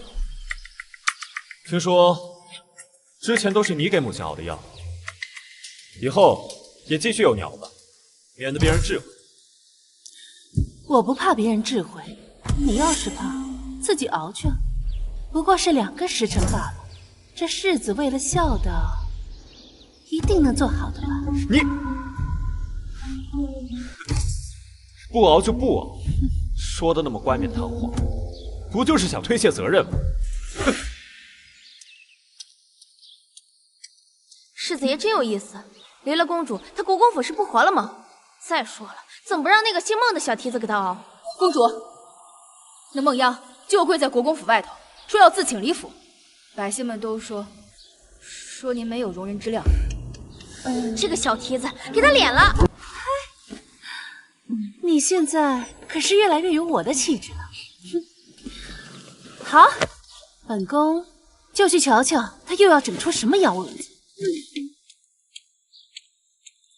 明明可以在院里头，非要在国公府外跪着，真呆。老天爷，赶紧让这个不吉利的东西带着他那个小不吉利的东西一起滚吧！哎，这是谁呀？跪着干什么呢？这样，公主，民女自知身份卑贱，不该来求您的。但国公夫人病重，急需公主的煎药，请公主也要以民女的身份同世子之气。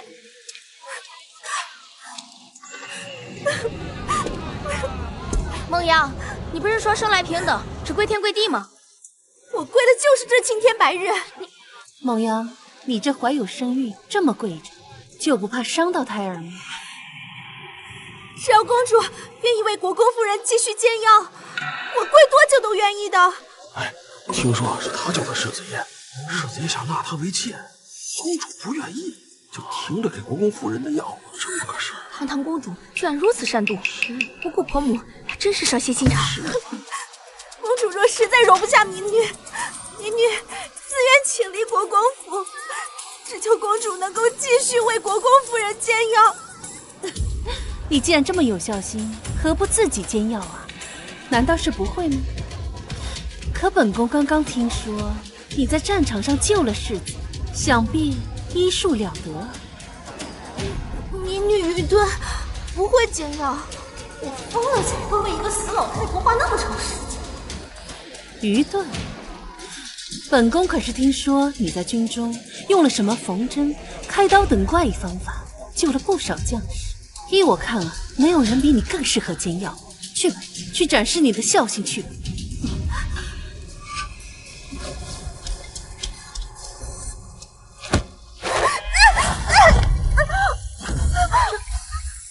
沈之婉，你在干什么？沈之婉，瞧瞧你干的好事！洋洋，小心点。世子，不是公主推的我，是我自己不小心。世子，你不要怪公主殿下。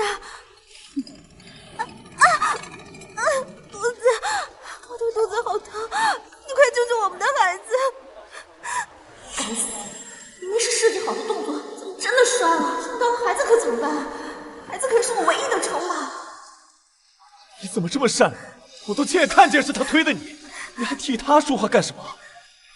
你不要说了，我这就带你回去。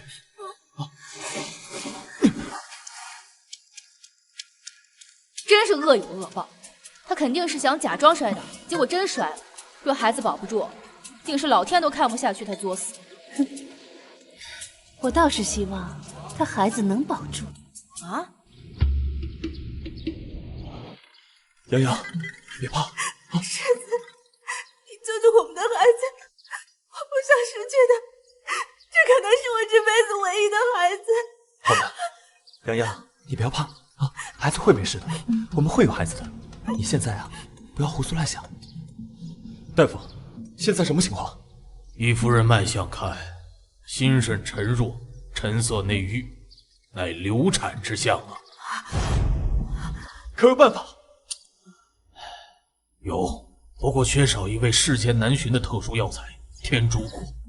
若能半刻钟之内能拿出天竺果，便能保住孩子。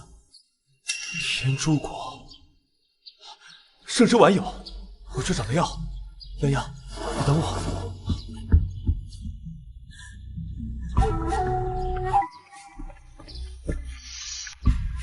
世子殿下所来何事啊？我知道你有天竺果，快交出来！你推了眼，还得差点小产。如今大夫说了，只有天竺果才能保住孩子，快点把天竺果交出来！孟央都说是他自己摔倒的，你又凭什么说是我推的？再说，世子难道忘了我为什么会有天竺果了吗？你不要再拖延时间了，洋洋腹中的孩子在等着天竺果救命呢。你若再不给，别怪我不客气。不客气。世子当年落入冰湖，是谁下去救的你啊？我自母体带出的寒毒，也因那次愈发严重。那又如何？如果不是你害他摔倒，我也不至于来找你要天竺果。难道是我找人让他跪在我面前的吗？还是说我让他扑在我身上的？世子爷，真是孟姑娘自己摔倒的。公主每到冬日便饱受寒冬之苦，没有天竺果，她根本熬不下去。如果不是你不为母亲熬药，她会特地来求你吗？这件事都是因你而起，是你害了她。区区寒毒，又死不了人，可她腹中的孩子等不起啊！天竺果在哪？快交出来！好啊，我可以给你天竺果，不过你得服下这颗毒药。3个月以内，你将每夜忍受寒毒之苦。你若服下，那我这最后一颗天竺果便是你的了。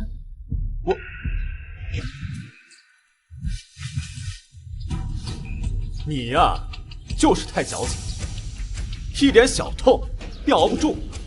哼，我在战场上受了多少伤，怎么可能会怕这都伤不了人的小痛？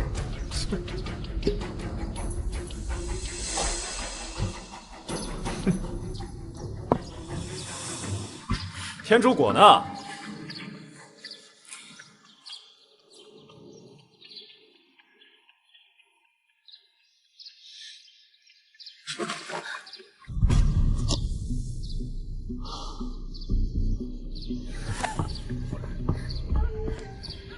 公主，寒毒发作那般痛苦，没了天竺果，您可怎么熬？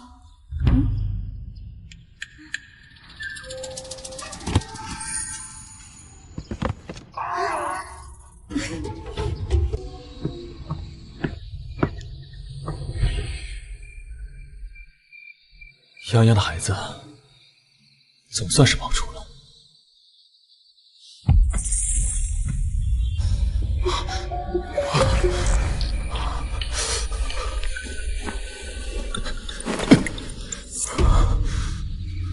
这就是寒毒吗？在没学到天竺果之前，圣之丸到底是怎么熬过来的？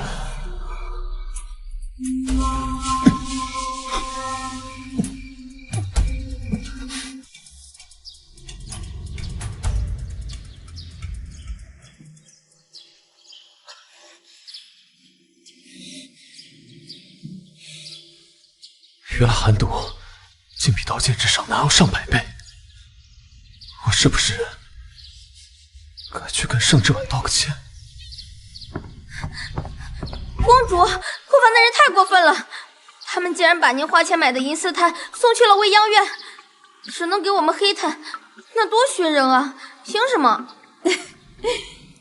公主，您还笑，您不生气吗？确实有些生气。那要不本宫去文熙院质问一番？那倒也不必。但是公主，你以后真的都不管家了吗？那岂不是我们去宫中拿银丝炭都拿不着了？哎呀，这银丝炭没了，可以再买，毕竟咱们有的是银子。至于管家嘛，我是一定不会再管，毕竟都要和离了，我还管那么多做什么？公主，您真的要和世子爷和离吗？当然，我之所以清点我的嫁妆，就是为了和离的时候方便带走。之婉，之婉，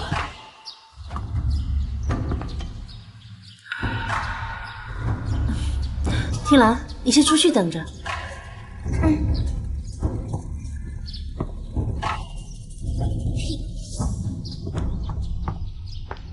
之婉，你真的想跟我和离？我没有言而无信，我是被人算计，我有我的苦衷。之婉，你能不能不要再闹下去了？怎么，现在才开始幡然醒悟啊？上辈子我寒毒犯了，冷得受不了，还得卑微的求你赏我点炭火。可这银丝炭，分明就是用我的银子买来的。我知你畏寒，取了些银丝炭来，让你夜里好受些。之婉，咱们和好吧，就跟以前一样。啊？哼，秦书信，你这装的还挺像那么回事儿啊。之婉，我发誓我跟你……行了，你还是回你的未央院吧，那里才有需要你一心一意陪着的女人。好，我就当你还在气头上，等你冷静些，我再来。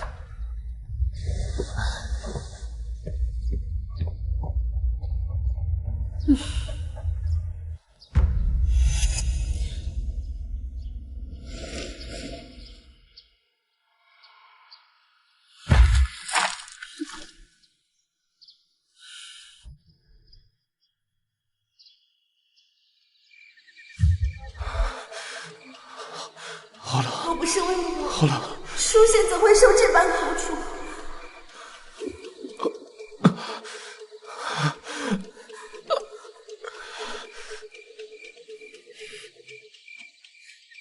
夫人已经答应拨银子给我开火锅店了，我一定会帮你撑起国公府的。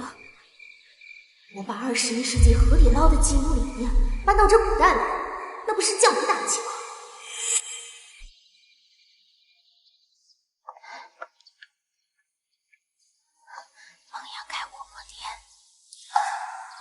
火锅店？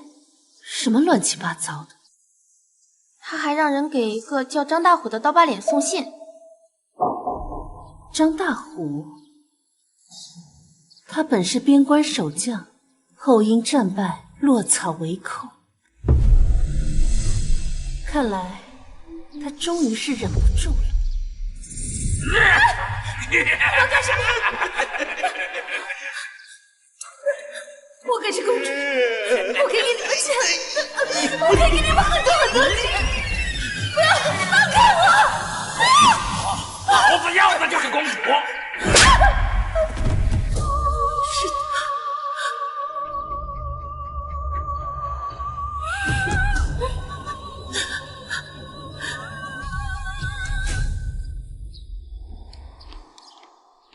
书信，你终于来了。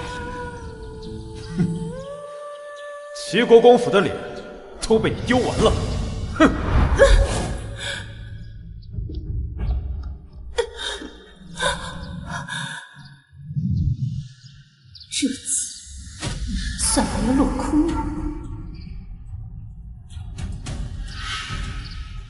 听兰，我们走。客人可是要品尝？我是要找伤刑玉。在下不明白客人在说什么。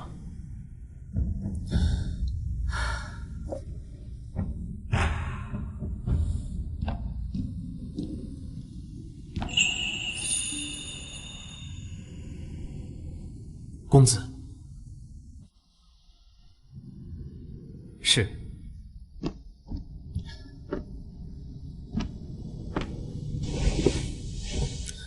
听兰，你也先下去。这么多年，还是你第一次主动找我。商二公子，你我做个交易如何？哼，怎么个交易法？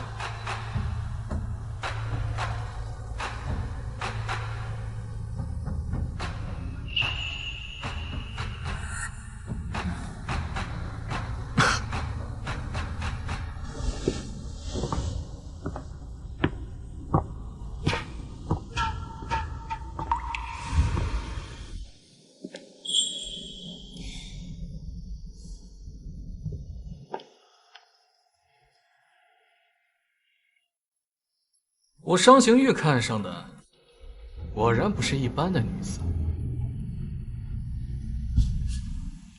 公主，夫人院中传来消息，说夫人昨日睡梦中有神仙入梦，想要公主今日去昭明寺还愿，咱去吗？那你说，咱去吗？肯定不去！什么神仙入梦？夫人明知公主未寒，还让您出城，肯定没安好心。去，为何不去？又是一出好戏。什么？昭明寺附近有山匪出没，他怎么会去？他去了多久？约莫小半个时辰，小的这就派人去追，应该还能追得上。且慢，借这个机会，让他长教训。待他绝望之时，我再出现将他救下。让他明白，他能依靠的只有你。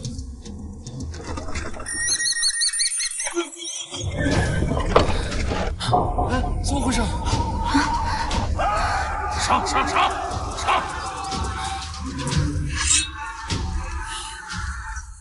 终于来，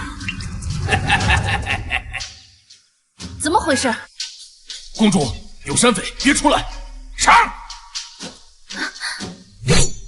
住手！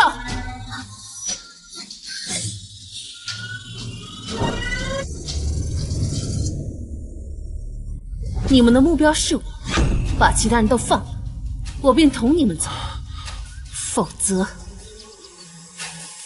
我便自己。就算是死，也不会落在你们手上。公主不可！公主，不可！张大。他们上一世为了保护我而死，这一世我定护你们周全。好，带走。是。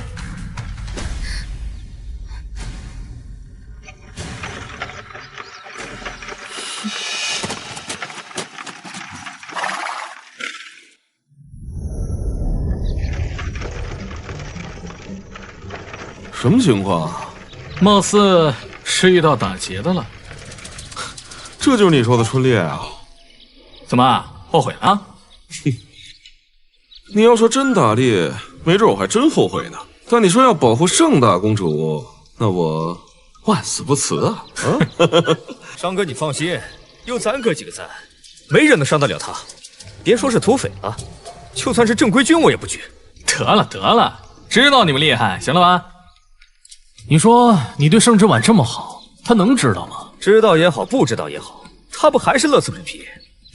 就你话多。哎，你们说那辆马车是不是有点配不上了？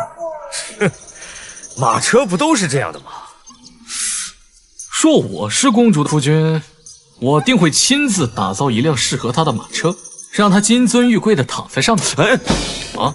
你别仗着你家里有2个臭钱，在这里大放厥词啊！人家可是有家室的。怕什么？反正听到的也只有你们几个。行了，别废话了，干活了。等等，大鱼还没上钩呢，先跟着吧。去。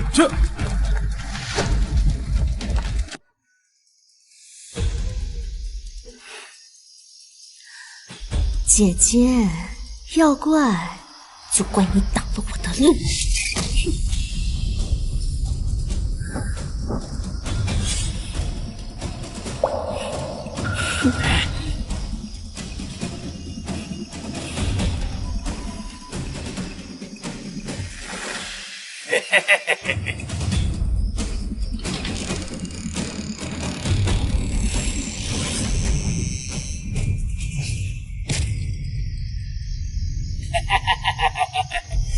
你就是狗屁的庆宁公主啊！美是美，可惜呀，心肠却狠毒，连我的恩人都敢害。嘿嘿嘿嘿嘿，公主又如何？落到这里，就是被千人斩、万人骑的东西。哈哈哈哈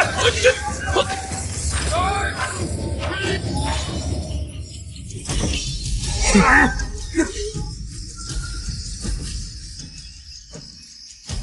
公主，我来了。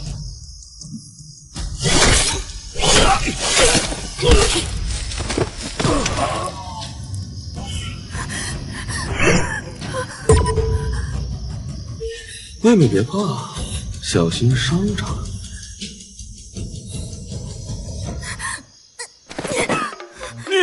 你们，哎呀！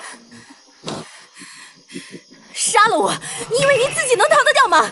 贱人，放了我恩人，有本事冲我来！张大虎，你把他当做你恩人，为了他要杀我。可你知不知道，若是没有他，你弟弟就不会死，你的脸也不会变成这般模样。你什么意思？给老子说清楚，这话是什么意思？难不成我恩人还会害我？烧他娘的挑拨离间！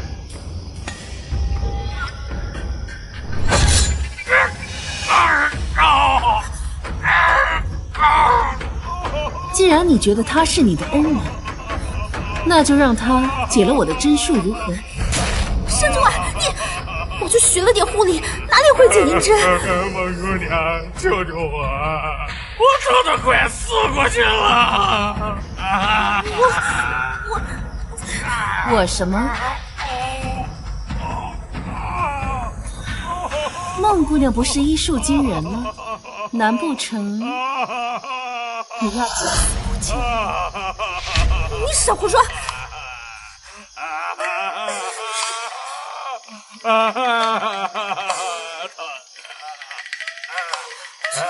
要怎么解啊？学校也没教过啊！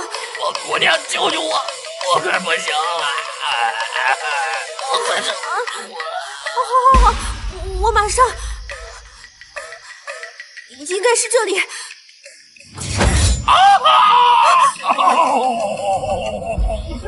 你这是要我的命啊！你到底行不行啊你？你不是神医吗？孟姑娘，你看这次要不要把她另半张脸也刺上几刀，缝上几针？我还在想呢，这几针哪有这么容易啊？你让我再想想。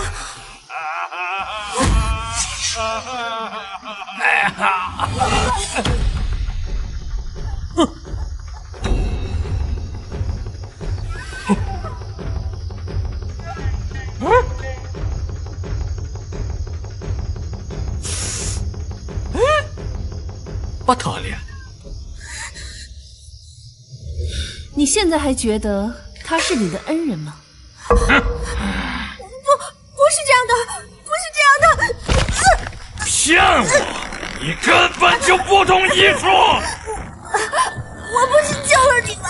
虽然你伤了半张脸，可是你的命保住了，你怎么能恩将仇报？张大虎，当初你那张脸用些草药便能好，可是他偏要在你脸上划上几刀。还有你的弟弟，原本只是受了一些皮肉创伤，而他不懂医术，让他白白丢了性命。他弟弟那是个意外，是他自己命不好。现在该你命不好了。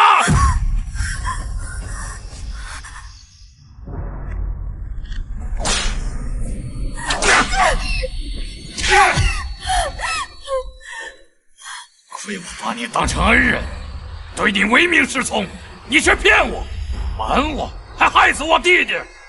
我要你血债血偿！陈大虎，你敢！我可是世子的女人。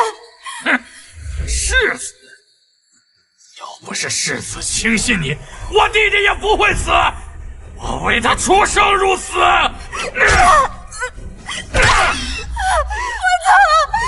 求求你放过我吧，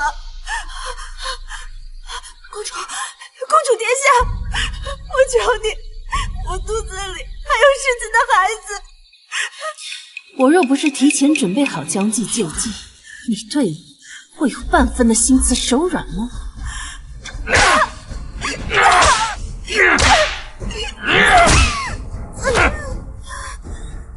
这样的贱人就不配活着！住手！之外别怕，我来救你了。啊！世子怎么来的这么快？是来吃饭的？你怎么安然无恙？就在上面的人是……洋洋，洋洋！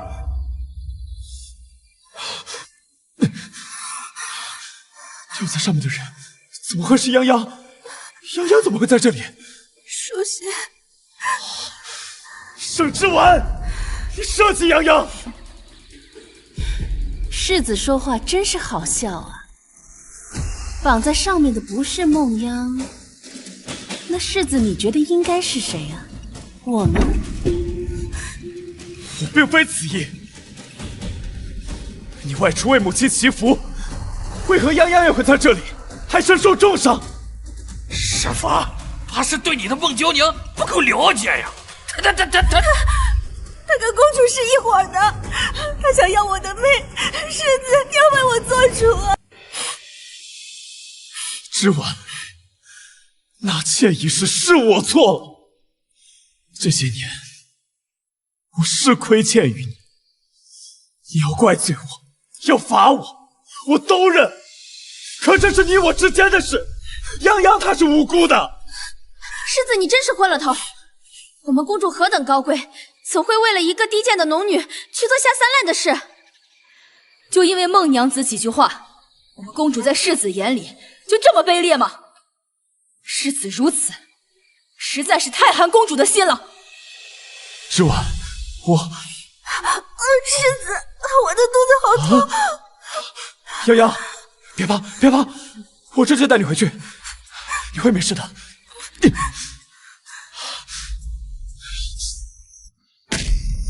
盛之婉，当日我身中寒毒，痛彻心扉。当我想到你所受之苦，我心更痛。我对你心有亏欠，可你千不该万不该动泱泱的孩子。是你把你我之间唯一的情愫给斩断了。我齐书宪不欠你的。来人，把世子夫人押回府。只要他不想走，谁也带不走他。商二公子，她是我夫人，我们的事还轮不到一个外人插手。你的夫人，你配吗？说什么？你抱着小妾，把正妻当犯人押回去，如此夫君，你不配！你什么意思？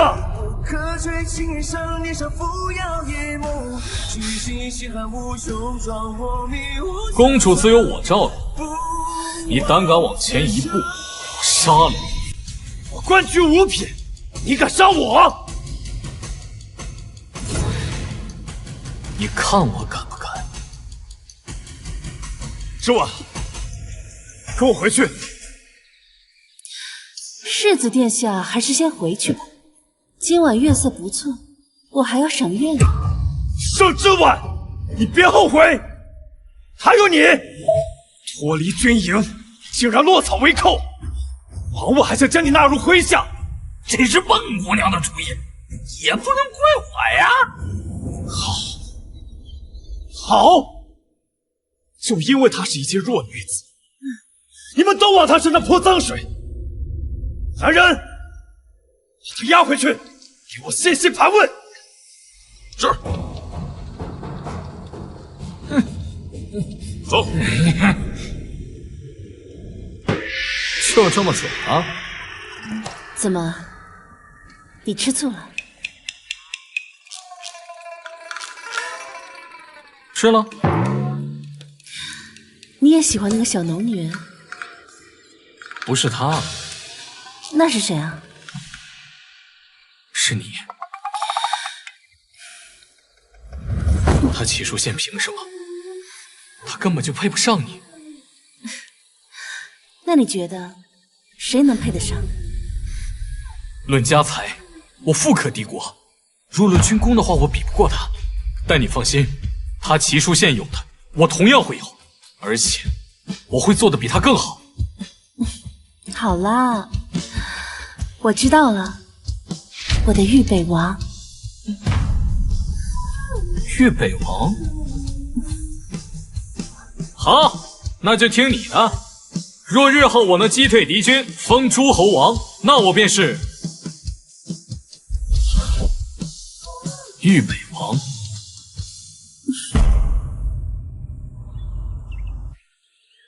盛之晚太过分了，竟能伤家二公子勾结。孩子，我的孩子还好吗？洋洋，洋洋，莫怕莫怕，孩子保住了。话说，那日你怎么会在朝阳寺？到底发生了什么事？是公主，是公主，她想害我，想害我肚子里的孩子。世子，我好害怕。这个毒妇，连我国公府的血脉都不放过。她在哪儿？她要敢回来，我势必……世子夫人回来了。好了，洋洋莫怕，有我呢。我倒要看看他究竟要干什么！母亲，母亲，世子，你快去拦这些母亲，不要让他因为我让事情闹得不愉快。洋洋，你就是太懂事了。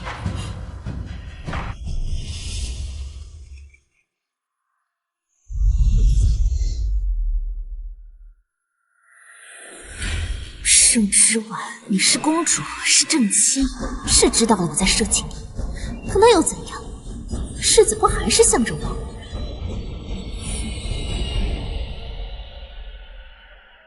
盛之晚，你还有脸回来？我可不是世子，嘴上说着一生一世一双人，可转头就跟别的女人风流留种，我怎么就没脸回来呀？我知公主因世子疼爱我而吃醋，可再怎么样，你也不能跟张大虎那样的匪徒厮混。你让国公府的脸面可往哪儿搁呀？孟姑娘这颠倒黑白的本事，真是令本宫瞠目结舌。若你是清婉，为何你的毡子会在张大虎手里？为何他会对你那般客气？又为何他会为了你伤我洋洋？你还要装到什么时候？那世子呢？明知我有危险，可来的却是那般迟。怎么，有事耽搁了？还是说要来给我收尸啊？我自是耽搁了。那世子回来可有仔细盘查呀？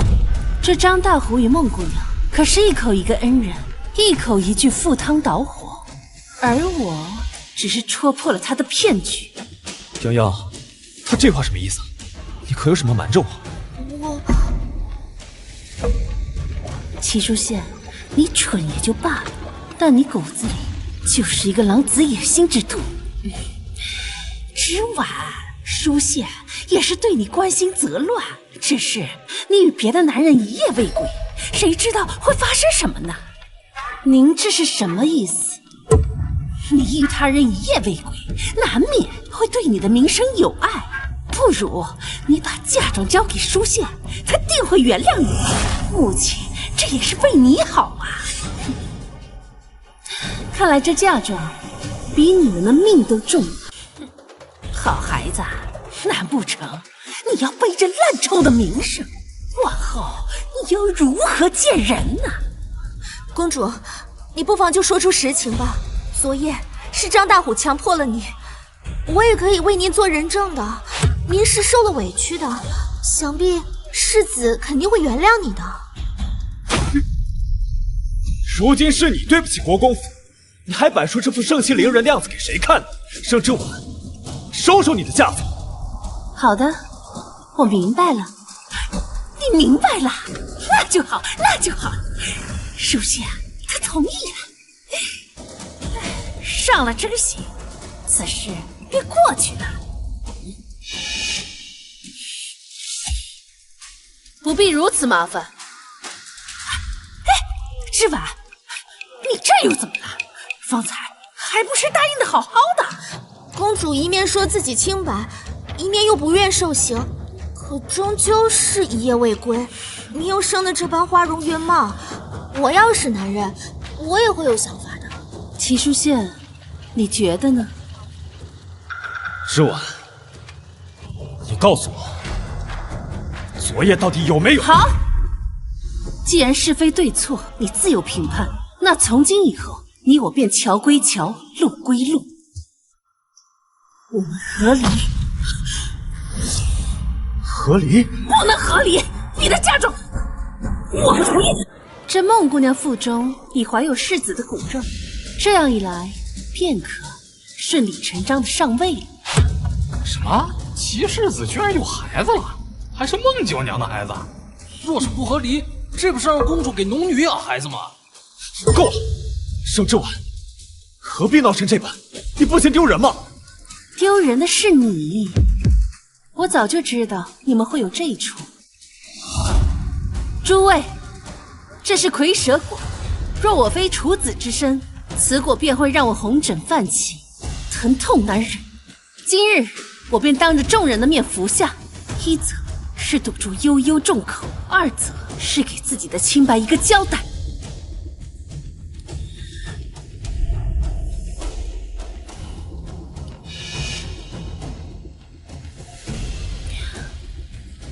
还挺甜。你昨夜难道没有？诸位，齐国公府毁我清白，今日我自证清白，而齐世子管不住自己的下半身，该被轻贱的是他。之婉，就当是我错了，你原谅我好不好？我们回到从前去。你配你？不可能！你怎么可能还是清白之身？母亲真是可笑，难不成你还希望我给你儿子戴绿帽子？之婉，你怎么这般同母亲说话？亏他方才字字句句为你考虑，快给母亲道歉！我为什么要道歉？她是你的母亲，与我何干？你我马上要和离了。之婉，你到底要胡闹到什么时候？世子，你是耳聋吗？方才我说过了，我们和离，众人皆是见证。我说不同意，便和离不了，你只能是我的亲。谁说和离不了？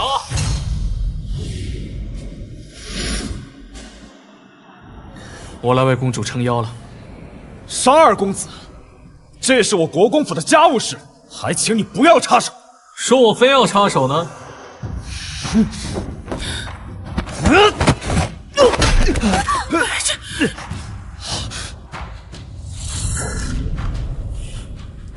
尚仙玉，我要去陛下那里参你。齐世子，烦请跪好，我此番就是来代替陛下宣旨。你说什么？这怎么可能？陛下圣旨在此。参见陛下。齐书宪，你要站着领旨吗？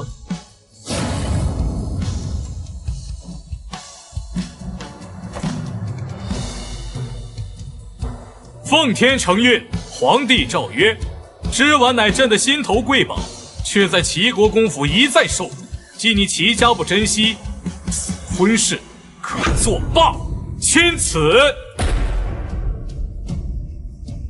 不可能，齐世子，这不可能。领旨吗？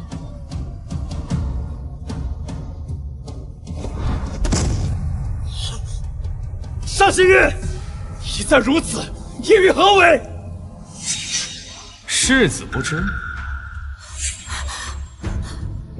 十二公子如此维护着公主，想来并非是一朝一夕的情谊了吧？可公主既为世子的夫人，又怎能与外男拉扯？如此，该多伤世子的心啊！盛之丸，你早该为我让路，从此我就是名正言顺的世子夫人了。世子，之婉，你以为离了我，你能找到什么好的人家？只要你现在跟我认错，我马上去陛下那里，求他收回圣旨，我们还跟以前一样，好好过日子。谁说没有？多谢世子放手。不可能，你们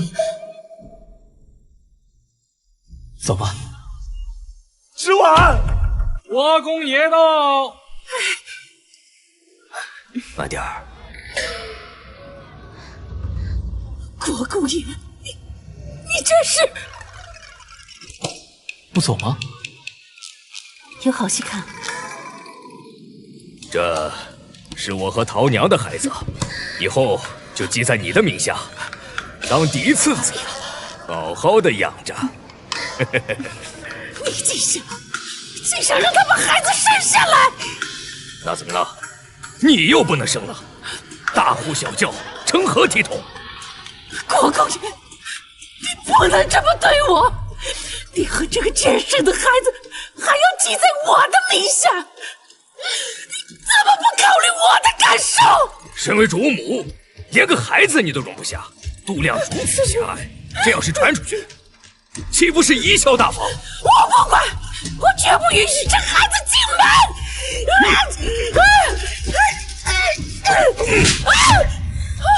母亲，那我就把你赶出府去。国公爷，你竟敢！没错，你再敢阻拦，我就休了你。世子，母亲，母亲，果然，这板子不打在自己身上是不知道疼的。圣旨到。苏公公，你怎么来了？送圣旨来了。我刚刚不是送过了吗？太后气不过咱家公主被别人欺负，就让我再送到圣域。有劳了。这是接着看戏了。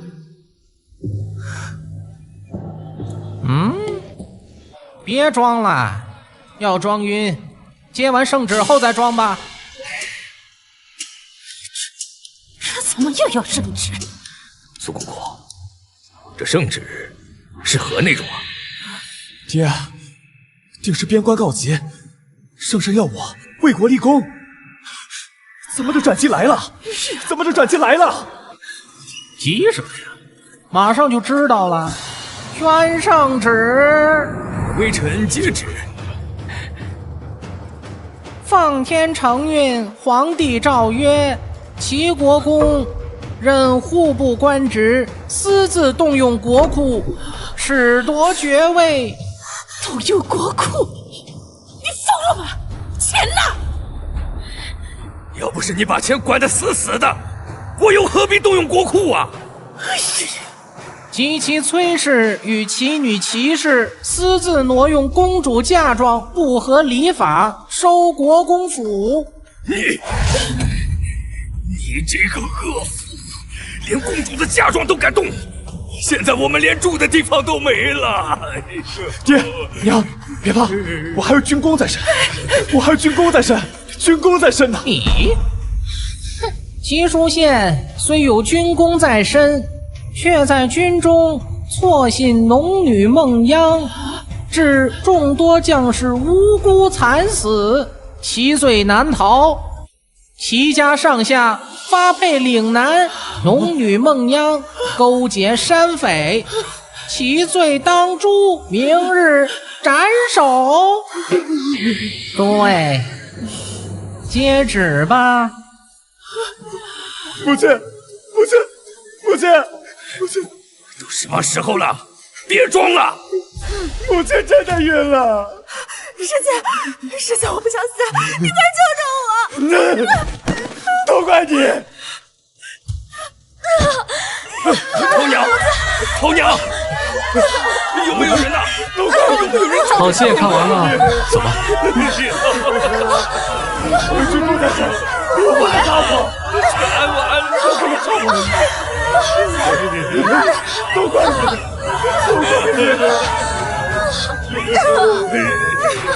这个贱人害我家门不幸。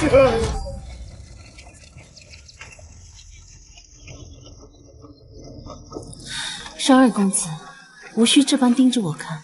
以后我会亲自给你打造一辆适合你的马车。谢谢商二公子。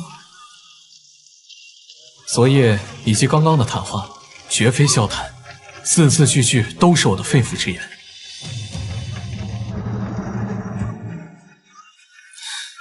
莫不是我求你帮了个忙，从此以后你便要赖上我了吧？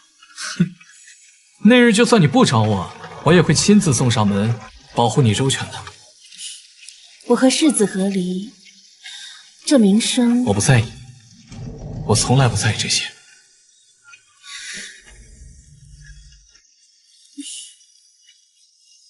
你有没有想过，万一我是利用你的呢？我愿意被你利用，哪怕是一辈子。